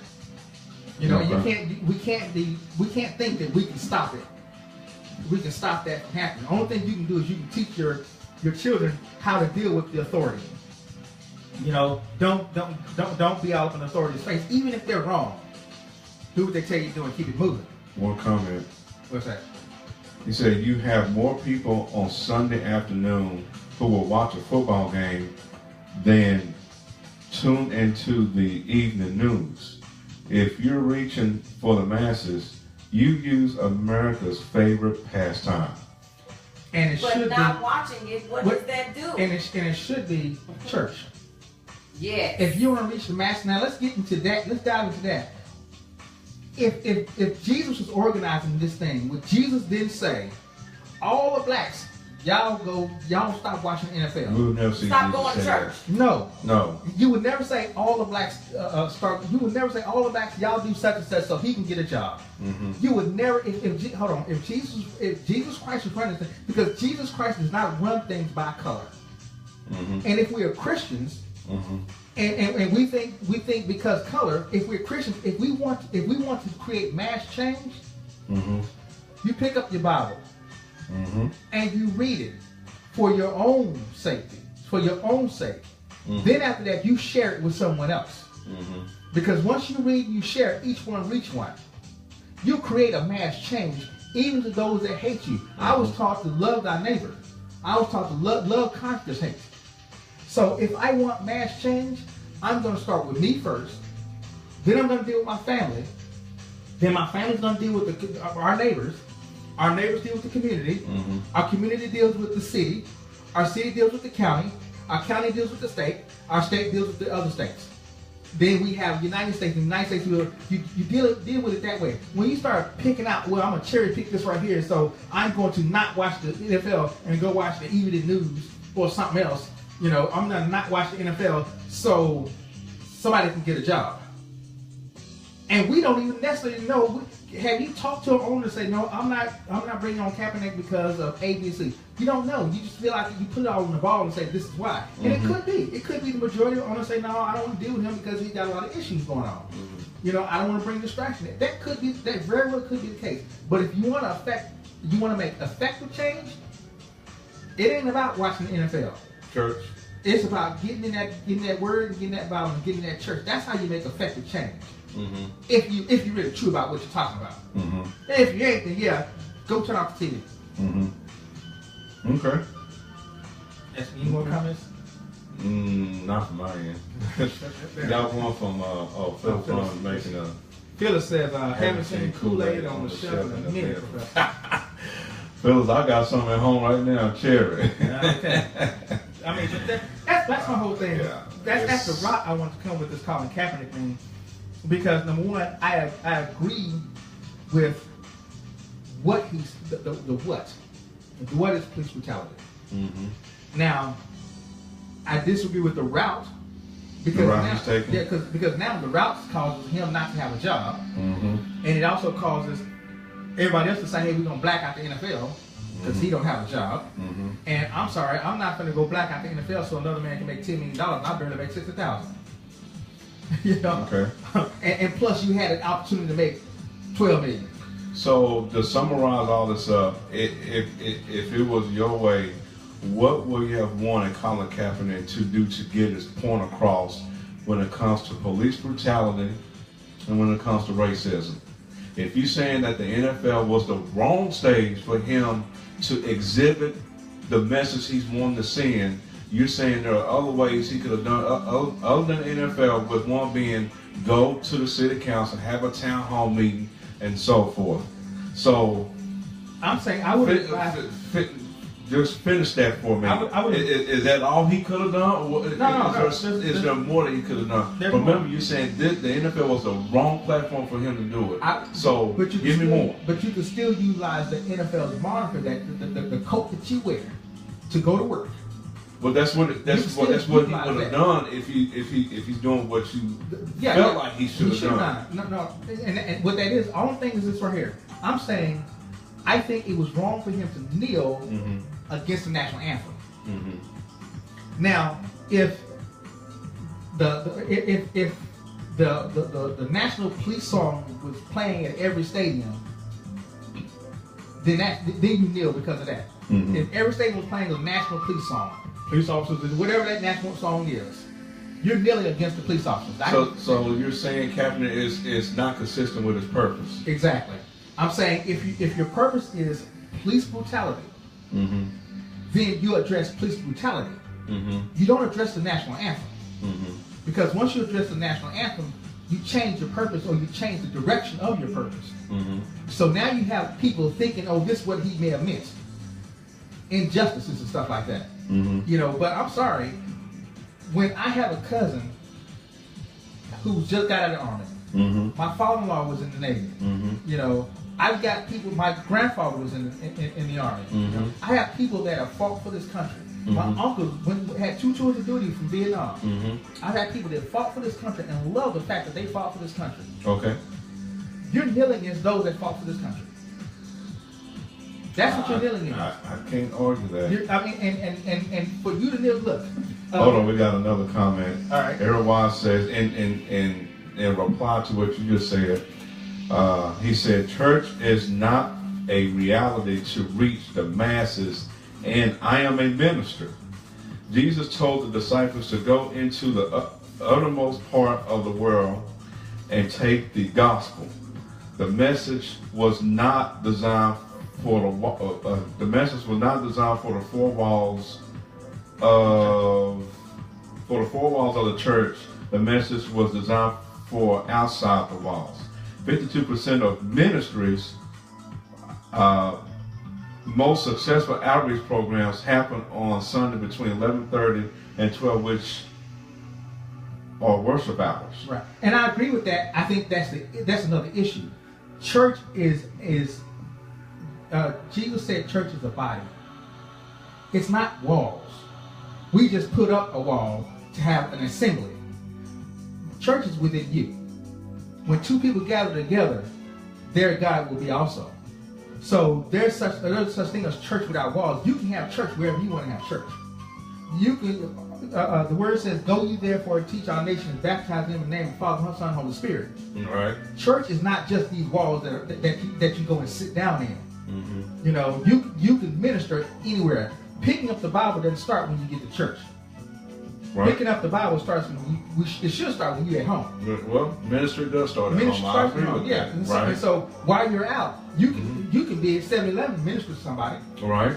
So it's not just That's what Jesus called us to do. Exactly. Right. It's not just those 4 walls I'm talking about that we do on from 7 to 9 or from 9 to 10 or from 10 to 12 whenever you go. He said That's church just is not a reality to reach the masses at all. Church is not a reality to reach the masses. How do you feel about that? No. But God is. Okay. It might not be the physical church. God is a reality to reach the masses. Jesus Christ is a reality to reach the masses. Okay. It's not about church. It's about Jesus and God. Okay. That's your reality to reach the masses. Because if they can't do it, it ain't gonna never get done. Mm-hmm. And if He can't do it, it ain't gonna never get done. Okay. So we can't use other things to try to reach what God has already put in place. Okay. I do want to say, go ahead. No, go ahead. I was gonna talk about this the war and everything. George Foreman comes out and says that he is against Colin Kaepernick and what he's doing.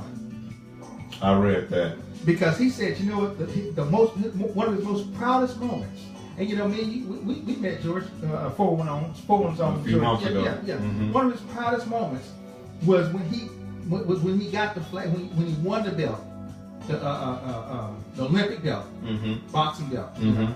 And he was able to take that flag, and what he did was he took the flag and he said, got you to all these other countries, because he was proud of his country. Mm-hmm. And he said that when Colin Kaepernick kneeled, he said he felt he kneeled against him. Mm-hmm. Because I went to my Olympic thing was about this country. You know, and if you've never been, you know, in those armies or something like that, or ever talking about his armies, then you can't say, you know, what he did, because what you're fighting for is you're fighting for that flag.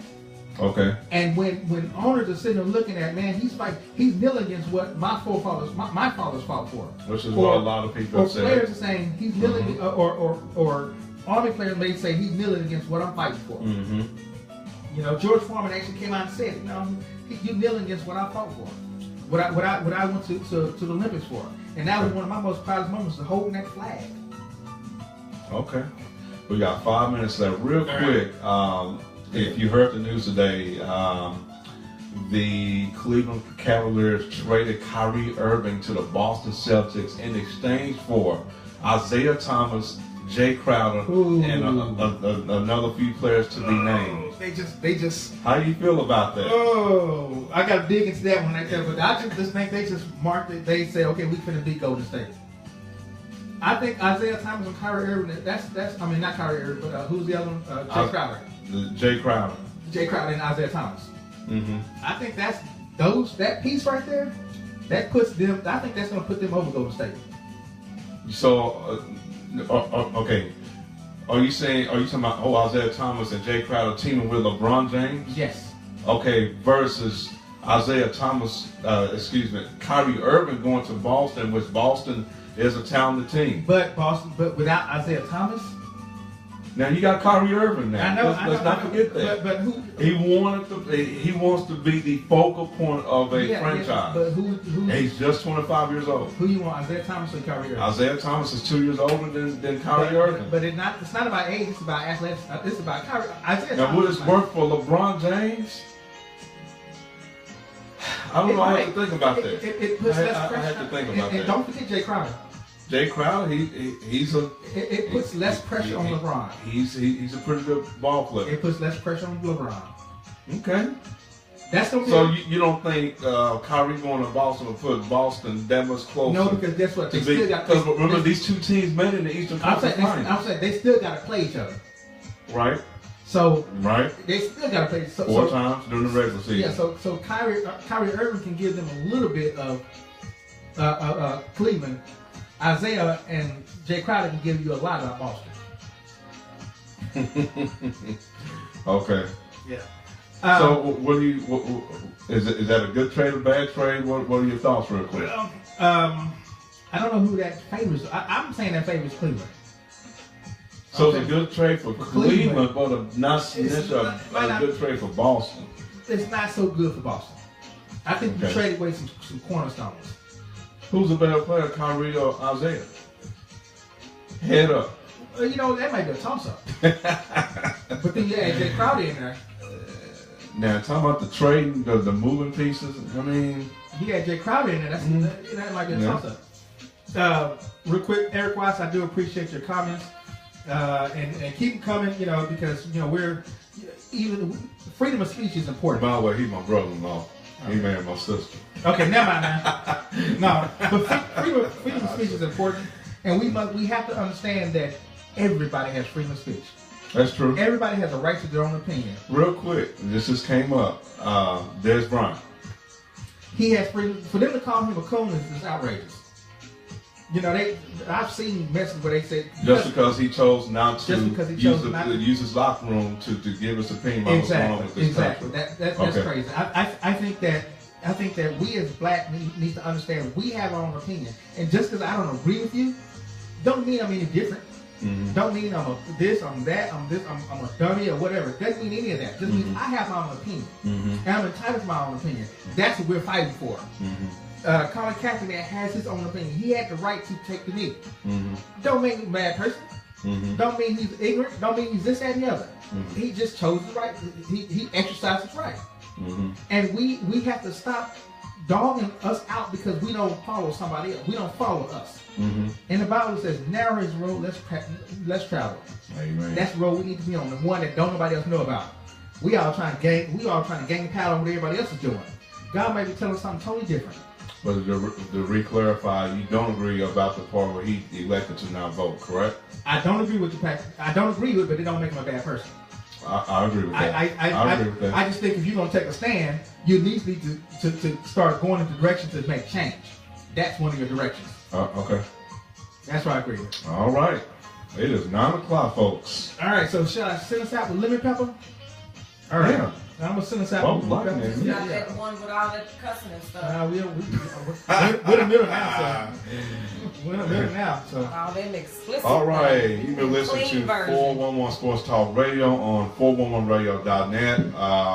For the bench woman and for myself, the professor, we will see y'all next Tuesday, 7 p.m., same bad channel, same time. We're out. Yeah.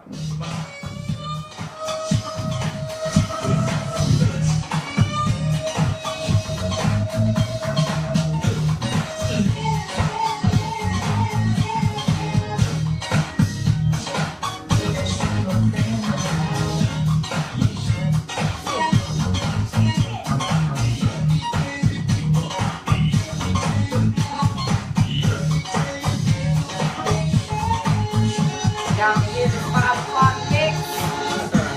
Monday through Friday. DJ Lemon Pepper. Every day